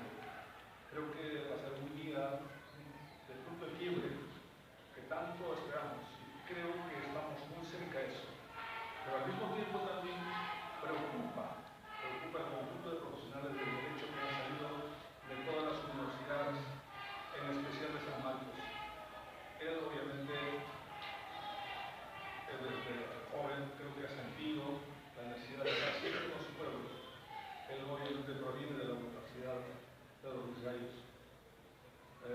Y por lo tanto, creo que su dinámica personal ha dado lugar a que se mantenga firme en sus convicciones y en sus ideales. Y creo que en esta oportunidad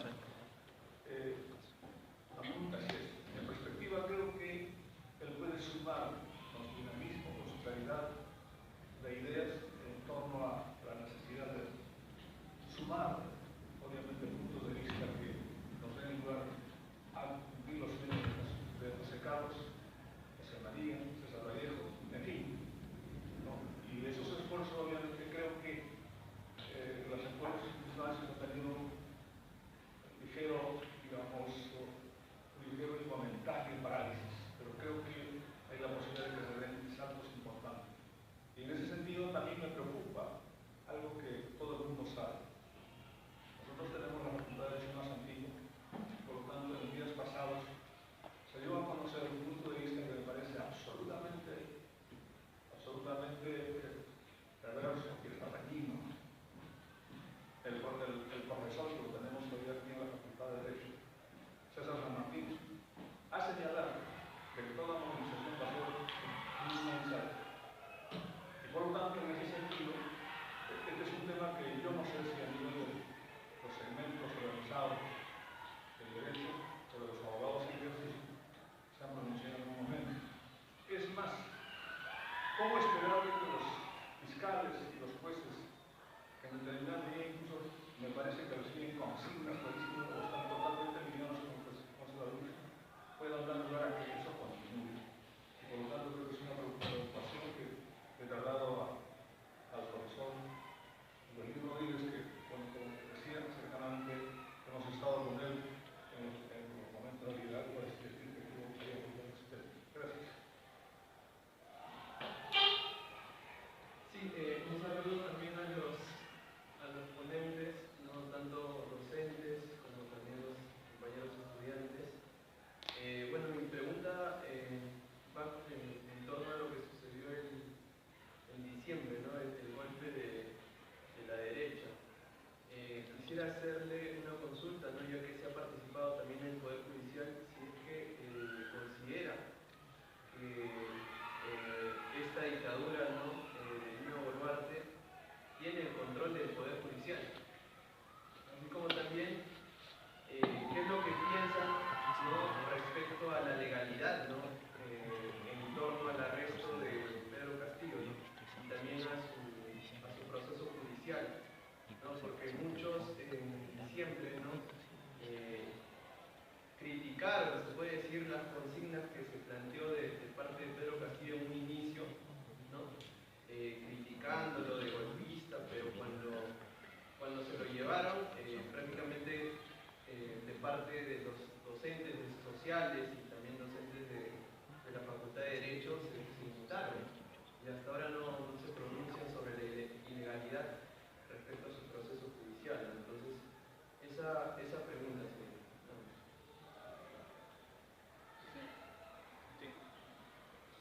Bueno, buenas tardes a los ponentes, estudiantes también, compañeros, y saludar la presente mesa de ponencias.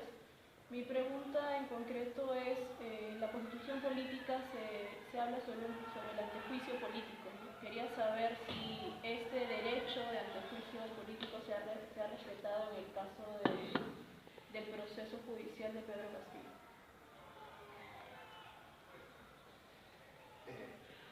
Buenas tardes, ponentes de la mesa, doctor Loverdi, el que nos habla. Soy de la región de Puno, he venido a la lucha desde el 7 de diciembre que me encuentro aquí. Solamente hacerles unas preguntas y decirle a los hermanos o a los estudiantes de la Universidad de San Marcos, este 19 de julio se viene la tercera toma, ¿no? De repente el nombre se va a rectificar, de repente podría ser Rescatemos Lima, porque Lima creo que se ha puesto en la conciencia hasta el momento, que no dicen nada, ¿no? Mientras que los sur, nosotros estamos en la lucha y hay muchos hermanos caídos. Pero quiero decir a los estudiantes, ha habido en la primera toma de Lima, ¿no?, y en la segunda, ausencia de muchas universidades, ausencia de la Universidad de San Marcos. Esta vez, ¿los estudiantes saldrán a la lucha? Esa es mi pregunta, porque sabemos muy bien, cuando había dos jóvenes fallecidos el año pasado en su gobierno de complementación de Sagasti, ¿no?, el INTE, el del joven INTE, el del estudiante, me olvido el otro nombre, Brian, ¿no?, salieron todas las universidades. ¿Y qué ha pasado esta vez? ¿O es porque son de zonas rurales, no han salido? Esa es mi gran pregunta, ¿no? Entonces, esta vez, como persona, hago un llamado a todos los estudiantes de todas las universidades, ¿no? Salgamos esta vez, y recuperemos la patria que nos encontramos en una dictadura. Muchas gracias. ¿Alguien más que quiera hacer alguna pregunta?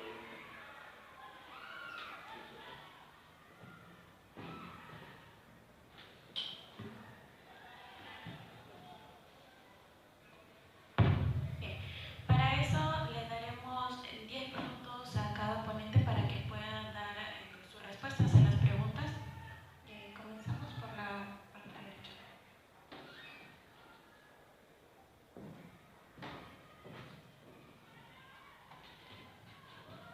Trataré de no usar los 10 minutos y ser más breve.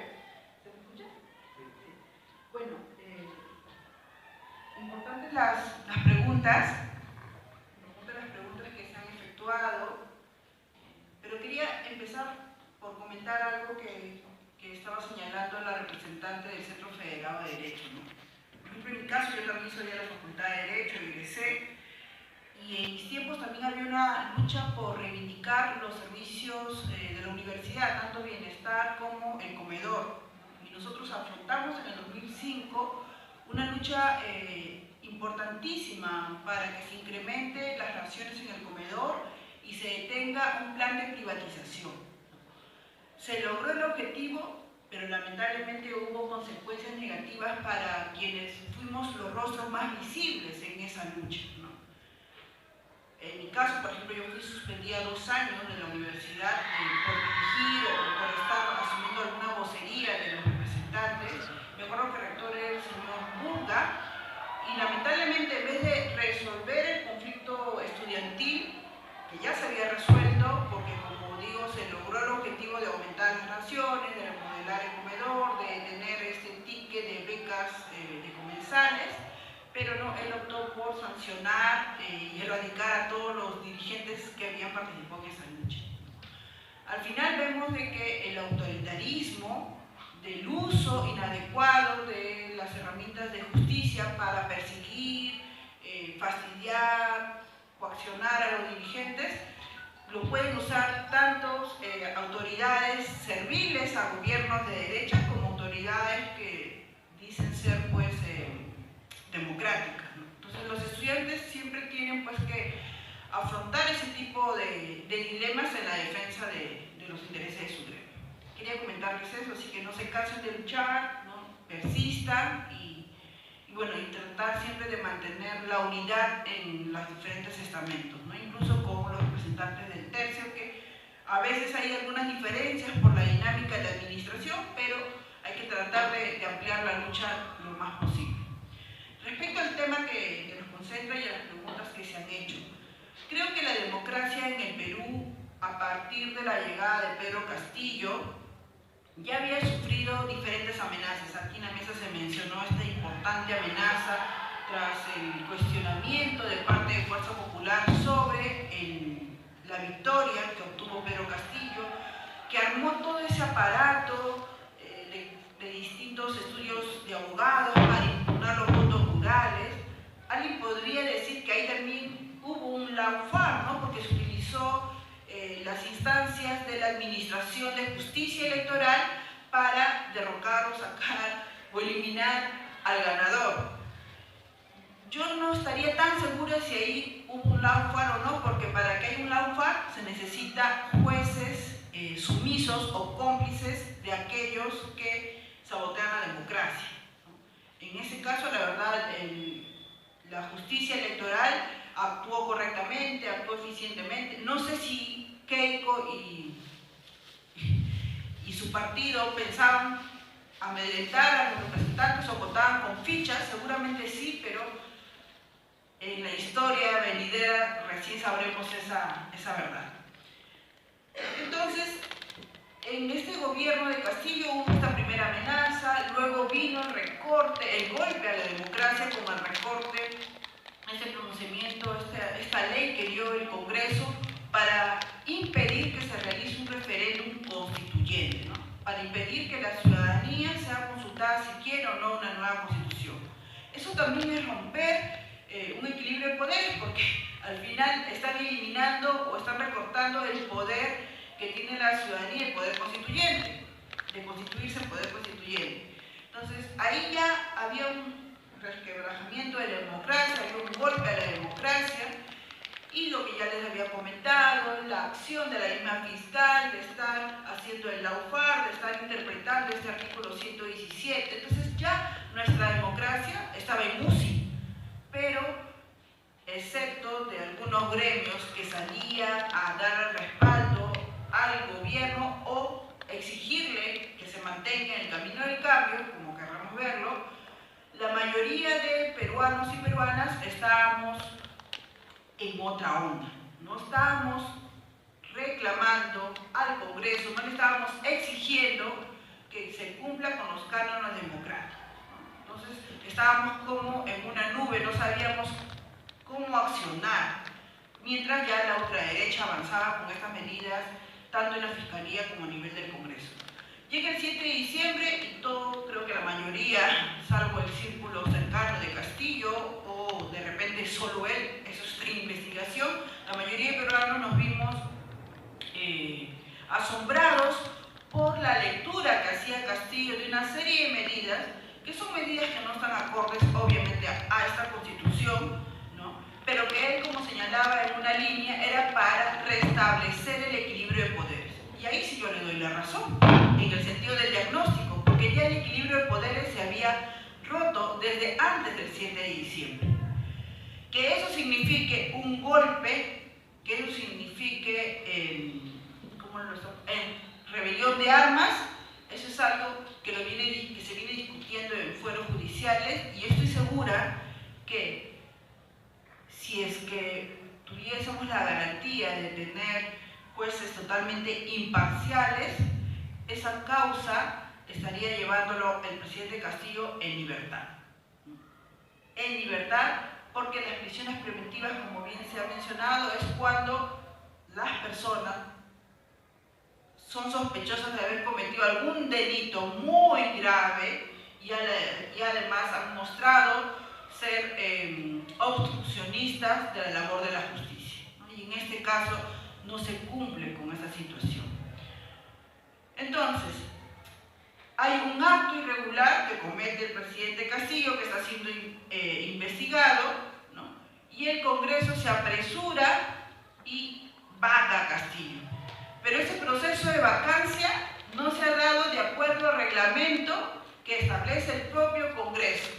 Algunos dicen, no, pero era una situación excepcional.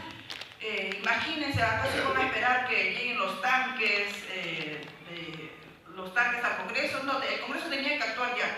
Sí, el Congreso podía actuar ya, pero respetando su reglamento, porque en su reglamento también se establece un proceso expeditivo para que se apruebe una nueva moción de vacancia y ese mismo día citen al presidente y puedan decidir lo que ellos correspondan.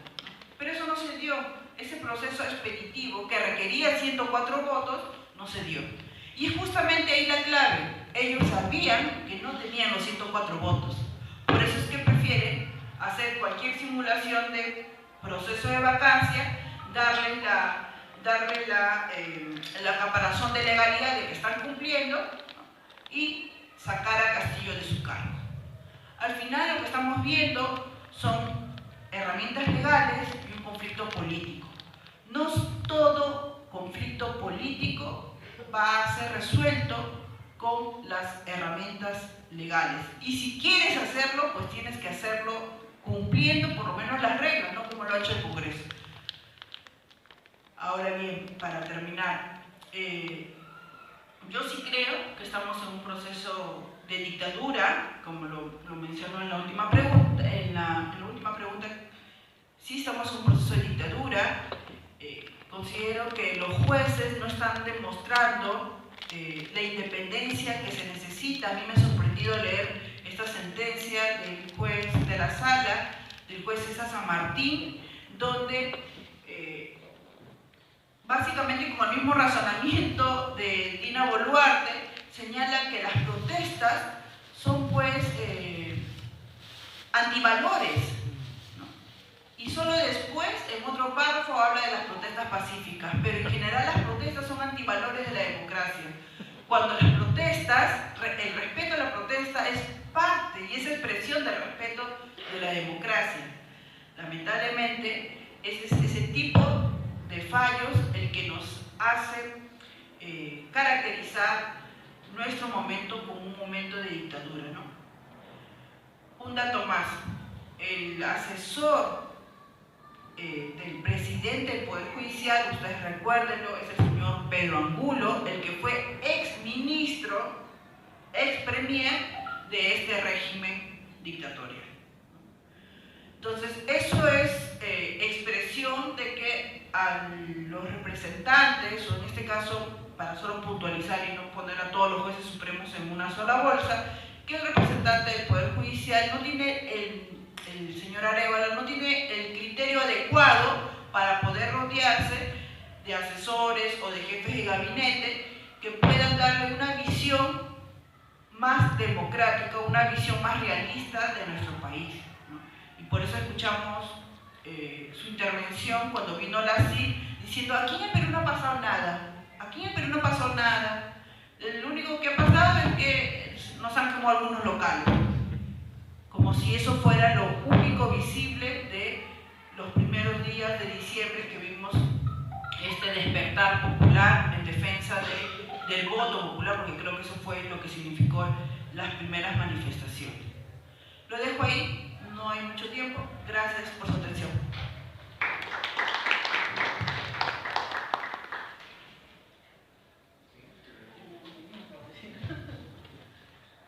Rápidamente, quiero hacer un comentario porque alguien lo recordó, el amigo que está ahí sentado en la parte posterior.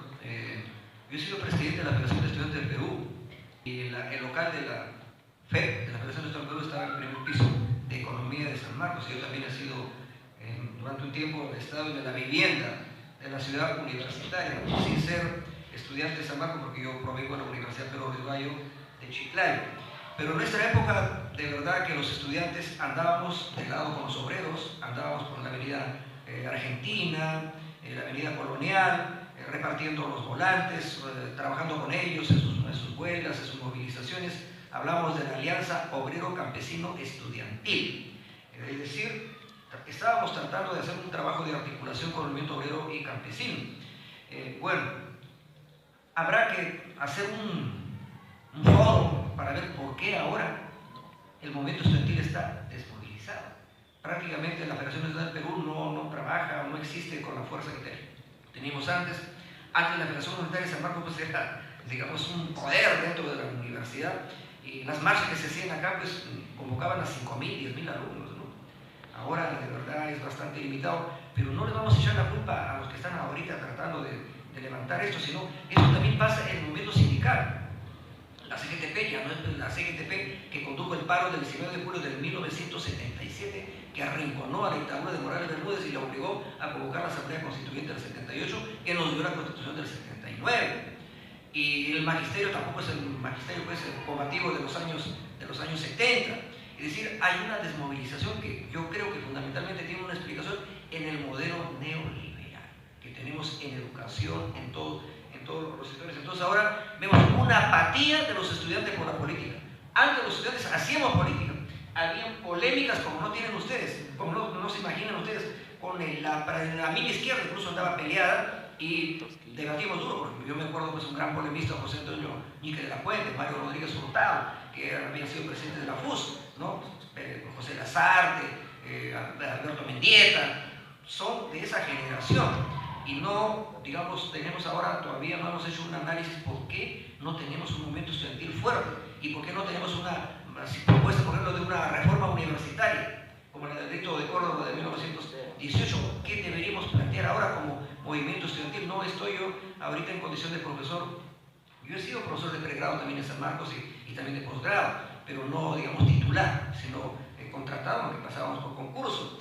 Pero nos preocupa sí la apatía que hay de los estudiantes por la política. Eso tenemos que superar. Los estudiantes tienen que hacer política, los obreros tienen que hacer política, los campesinos tienen que hacer política, los ronderos tienen que hacer política, porque aquí no le interesa ganar política a la derecha. O sea, no, la política no puede ser un delito. Ahora, preguntas. Criminalización de la protesta. Bueno, pues eso ya viene de tiempo atrás.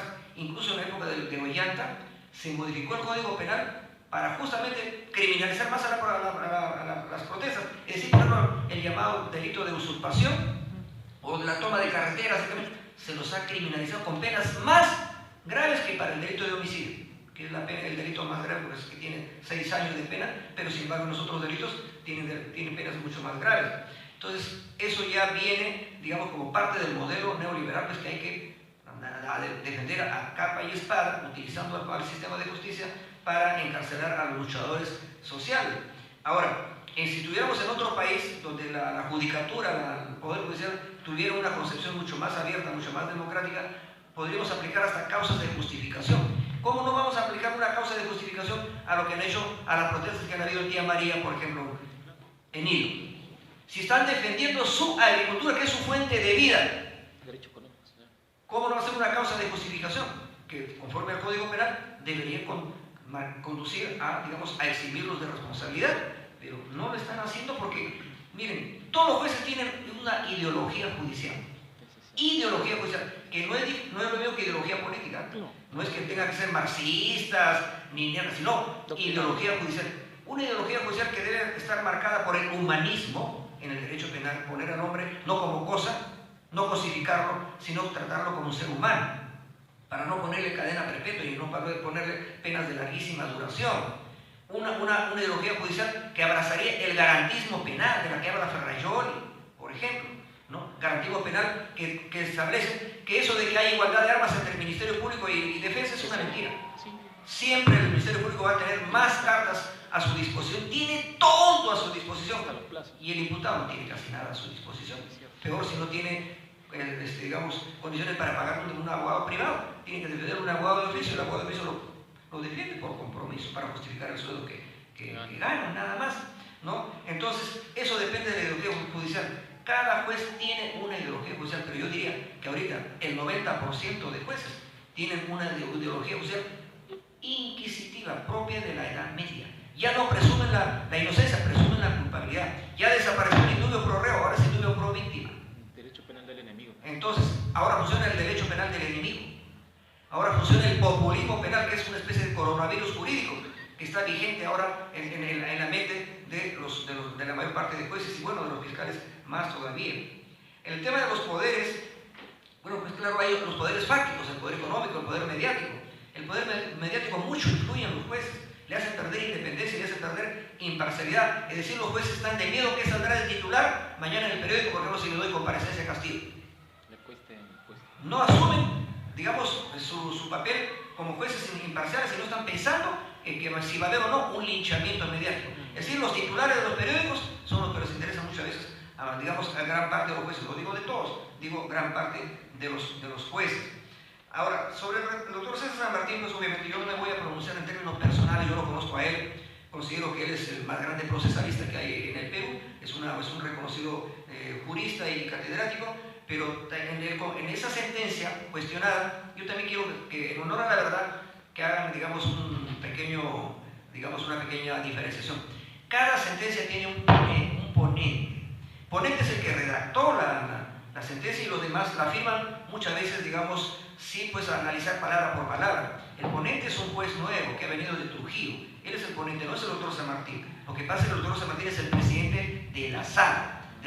No sé si el doctor San Martín de verdad estará compartiendo plenamente esos criterios que han salido allí, porque yo también he visto que después ha salido un comunicado de la Corte Suprema diciendo que el Poder Judicial no está criminalizando la protesta social, lo han dicho en un comunicado. Pero para mí sería importante que en una nueva sentencia no repitan los mismos argumentos que han repetido en esa sentencia que está siendo criticada.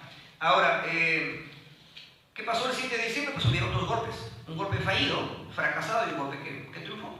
Esa es la verdad. El golpe fallido fue del señor Pedro Castillo, que, digamos, al parecer hizo una mala apreciación de la correlación de fuerzas, ¿no? Porque nadie se le va a ocurrir hacer un golpe de Estado si no tienes el apoyo de la Fuerza Armada y no tienes el apoyo de la policía, porque al final de cuentas son, digamos, la estructura de un Estado. Es decir, es un tema, a mi modo de ver, pues un error político, no lo sé. Y obviamente de eso se aprovechó la derecha para darle el golpe que lo estaban buscando hace tiempo atrás. Es decir, como no podían ir a la declaración de vacancia por todas las cosas que le decían, encontraron la causal para declarar la vacancia por el tema del golpe, digamos, de las tierras del Congreso. Ahora, que se siguió el camino que dice el reglamento del Congreso, todo apunta a que no respetaron el reglamento del Congreso. Ahora, ¿qué hay que hacer, digamos, para el tema, digamos, un poco mejorar el sistema de justicia? Es que eso tiene que pasar por una reforma que implica pues, una nueva constitución. Por ejemplo, yo voy a plantear, si es que fuera la oportunidad, que debemos incorporar a los jueces ciudadanos dentro de la estructura del pueblo. ¿Qué son los jueces ciudadanos? Los jueces que forman parte de lo que se llama en Europa el jurado de conciencia. ¿Qué es un juez ciudadano? Un juez, una persona común y corriente, que no estudia derecho, no es abogado y por un azar del destino, es decir, hacen un sorteo y aparecen sorteados para ser jueces. Ellos son jueces una sola vez en su vida, por lo que dura el juicio, una semana, 2 semanas. Vean el caso de Chapo Guzmán, vean el caso de Michael Jackson. ¿Quiénes los juzgaron? Jueces que son jueces ciudadanos, jueces populares, es decir, el pueblo mismo administrando justicia. Eso se llama jurado de conciencia. Ellos no le tienen que dar cuenta a nadie, ahí no les va a investigar la OMA, no va a intervenir la Junta Nacional de la Justicia, nada tiene que ver los medios de comunicación. ¿Por qué? Porque ellos simplemente se limitan a escuchar a las partes en el juicio, la fiscalía y la defensa, y finalmente toman una decisión que se llama veredicto, no se llama sentencia. Sentencia la hace un juez. El veredicto es una decisión que toma el jurado diciendo culpable o inocente. Si es culpable, ya el juez profesional pone la pena, porque ellos no saben nada de derecho penal. Y es mejor que no lo sepan, porque si no ya no serían jueces populares, ya no serían jueces ciudadanos, serían jueces profesionales como los que tenemos ahora, ¿cierto? Entonces, por ejemplo, esa reforma debe introducirse ya en el sistema de justicia. ¿Y por qué es importante? Porque como están viendo ahora, la mayoría de jueces han perdido independencia y ya no son imparciales. Un juez tiene que ser imparcial frente a las partes, porque las partes son parcializadas, para que me entiendan. La fiscalía es parte parcializada porque ellos piden condena, quieren ganar el juicio. Y la defensa, nosotros, abogados, para nosotros debe haber absolución. ¿Me entienden? Para los fiscales todos son culpables y para la defensa todos puede ser que sean inocentes. ¿Y quién va a decidir eso? El juez. Y el juez es un tercero imparcial. Si ese tercero imparcial se parcializa con la fiscalía, ya no es juez. No hay justicia. Ya no es juez. Pobre acusado tendría que tener de abogado a Dios, porque ni al Papa Francisco le van a hacer caso. ¿Me entienden? Entonces eso se tiene que restablecer o se tiene que corregir, poniendo en el Perú jueces profesionales. No va a desaparecer el Poder Judicial obviamente, pero también se tiene que poner jueces populares, se tiene que poner jueces ciudadanos que garanticen la imparcialidad, porque si no vamos a tener los problemas que tenemos ahora, que se resuelven los casos fundamentalmente pensando en que nadie los critique, que se va a poner en tela de juego su estabilidad como jueces, etcétera, etcétera. No, en cambio el jurado a nadie le tiene que rendir cuentas, ni a Cuarto Poder, ni a Panorama, ni a la República, ni al comercio, a nadie. Un juez popular, un juez ciudadano, solo le rinde cuentas a su conciencia. Por eso se llama jurado de conciencia. Por eso se llama jurado de conciencia. Cosas como esas tienen que volverse a plantear, pero dentro de una reforma del sistema, pero en el marco de una nueva constitución, porque ahorita es imposible. ¿Qué creen que ustedes vamos a plantear ahorita al Congreso de la República, que se convirtió en una dictadura parlamentaria? Sí. ¿Le vamos a pedir a ellos que hagan eso? No lo van a hacer. En conclusión, solamente vía una nueva constitución podemos hacer reformas de esas y de todas las que necesita, digamos, el país en educación, en salud, en el régimen del Estado, en carácter del Estado, etcétera, etcétera. Bueno, me quedo ahí.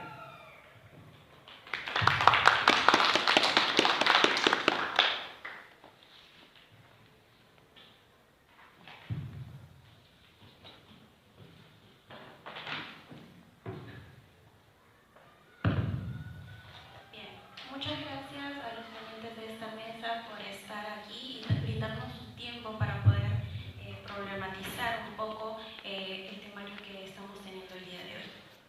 Agradecemos la participación también aquí al público en general, ya que este evento se desarrolla en un contexto amplio de convulsión social. Es por esto que la población en estos últimos años, frente a este escenario, se ha autoconvocado y el cual ha desembocado en marchas masivas. Respondiendo un poquito también con lo que indicaba el compañero, San Marcos, no olvidar que este año tomó la universidad también para que así fuese un lugar donde los compañeros de provincia llegasen y tuviesen un lugar. Es por ello que también muchos de los compañeros que se encuentran aquí en el auditorio, frente a esta protesta, fueron criminalizados, fueron llevados a la DIRCOTE y estuvieron ahí un día entero. Entonces no olvidemos también que San Marcos fue intervenida este año y no ha sido la primera y tal vez no sea la última vez. Es por ello que tenemos que estar en constante movilización. Hoy día la Federación Universitaria también está autoconvocando a los estudiantes en el comedor. Entonces emplazamos a que, si es que pueden, de aquí acercarse al comedor universitario, porque también hemos visto cómo en la asamblea universitaria han tratado de tener injerencias dentro de los gremios estudiantiles. Muchas gracias Dale 5 minutos para que cierren, ¿no? Si no. Tienen que dar solución. Sí, a los dos.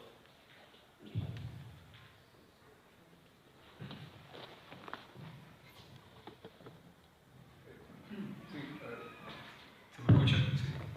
El compañero de Puno nos mencionó algo que realmente se ha retador, ¿no? Si los estudiantes se van a sumar a las protestas, sí, la forma es cómo, ¿no? Es evaluar cómo. La coyuntura nos dice que los frentes de defensa, que los sindicatos, que los gremios están siendo criminalizados, que hay una persecución intensa, ¿no? Recuerdo que Dina, en uno de estos tantos mensajes ridículos, mencionaba quién está detrás de la protesta, ¿no? Quiero dialogar, quién está detrás, quién en la cabeza.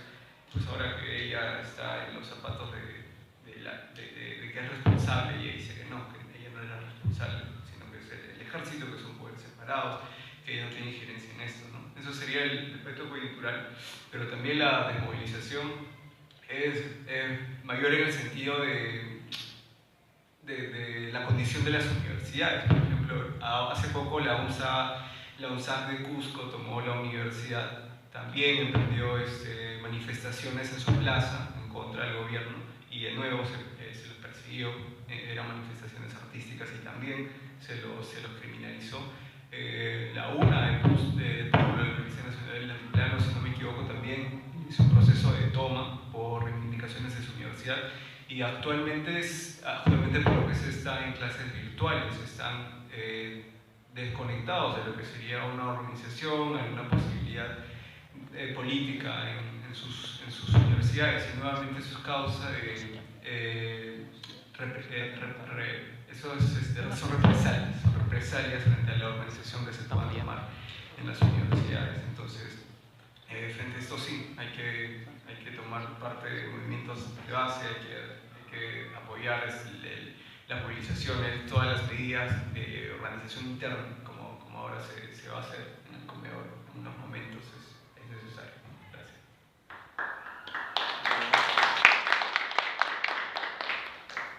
Bien, para cerrar también agradecer a los organizadores por la invitación. En concreto ya han manifestado correctamente cuál es la lucha que se viene emprendiendo, y como tal, pues, sobre la pregunta importante, creo que va directamente solo hacia los dirigentes gremiales, también estudiantiles de la Universidad de San Marcos. Agradecer al compañero. Más que nada, creo que nos lleva también a plantearnos y a cuestionarnos cuál es el nivel de organización dentro de la propia universidad, y qué condiciones tenemos también para poder apoyar la lucha nacional que se va a emprender. Y es claro pues que San Marcos no puede estar ajena. El punto es que, como ya lo han podido ver, nuestras condiciones tampoco son las mejores, ¿no? Y eso no tiene que ser pues una situación, no tiene que entenderse como una situación aislada, sino que viene pues también a ser por el tema de toda la persecución política, de que durante la pandemia el aparato gremial de la universidad se vio pues totalmente descohesionado, ¿no? Y nuevamente pues hemos retornado, recientemente incluso mi facultad ha peleado por retornar a la presencialidad, porque básicamente se estaba pues atrasando, letargando este proceso, ¿no? Y es la presencialidad lo que nos ha generado más condiciones para poder otra vez retomar, ¿no?, la lucha dentro de nuestra propia universidad. Incluso nuestros compañeros estudiantes estaban olvidando que las mejoras dentro del comedor habían sido justamente por luchas estudiantiles. Se habían olvidado que teníamos comedor gracias pues a un gremio como tal, ¿no? Igual todas las cuestiones que se vienen reivindicando a nivel de bienestar social han sido en base pues a la organización estudiantil, no ha sido pues por propuesta de las autoridades, igualmente la residencia, entre otras cuestiones. Entonces básicamente pues lo que ahorita nos compete como organización, como gremios también, es poder movilizar a nuestros compañeros y a la par que se les explica la situación que vive la universidad como tal y la situación cómo repercute en los estudiantes, también es importante pues que se bregue por espacios como estos donde se discuta la importancia de ligarnos con las masas pues. Por eso se habla también de la unidad obrero-estudiantil del proletariado, ¿no?, entre los propios estudiantes. Entonces es momento también para empezar a todos los compañeros a que tengan esta apertura a seguir discutiendo y sobre todo poniendo en boga el tema pues, de las consignas de la nueva Constitución, por ejemplo, ¿no?, que justamente ya lo han dicho, no va más allá pues, de meras reformas, tiene que tener un cambio mucho más sustancial incluso, porque como sabemos pues el Congreso no va a hacernos una reforma, una nueva Constitución que nos guste a nosotros, que nos beneficie a nosotros, que arranque verdaderamente los derechos, sino que eso va a partir sobre todo pues, de la organización.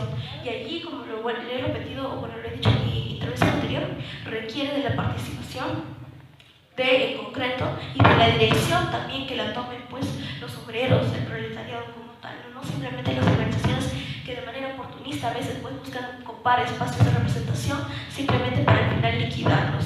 Entonces también como estudiantes estar atentos y tomar pues, una posición también de apoyarnos siempre y lindarnos pues, con la lucha del pueblo. Nada más, gracias.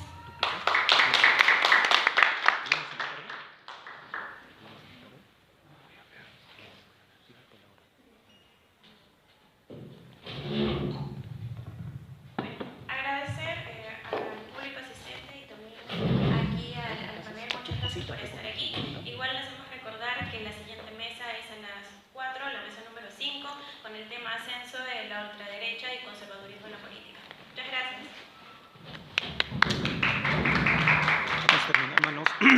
Vamos a una exclusiva con el doctor Duberry Rodríguez, si nos permite.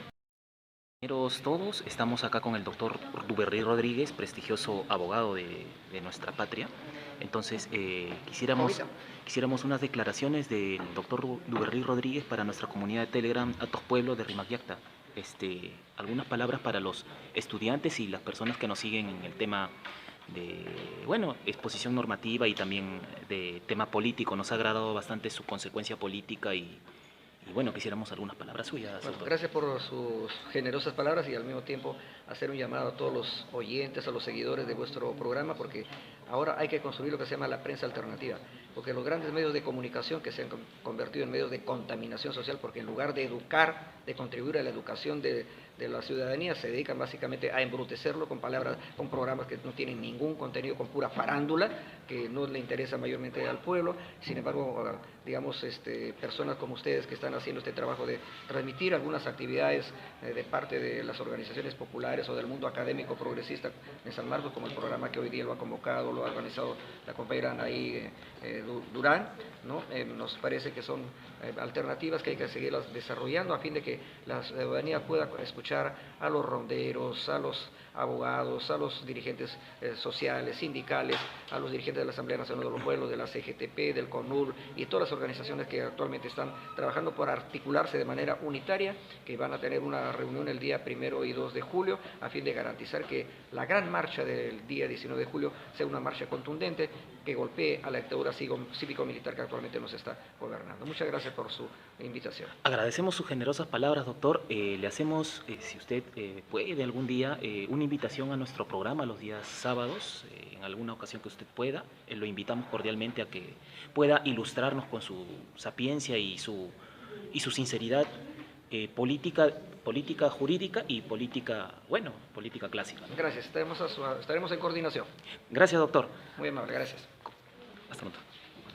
Ha sido el doctor Duverry Rodríguez en la Universidad Nacional Mayor de San Marcos. Estamos despedidos, hermanos.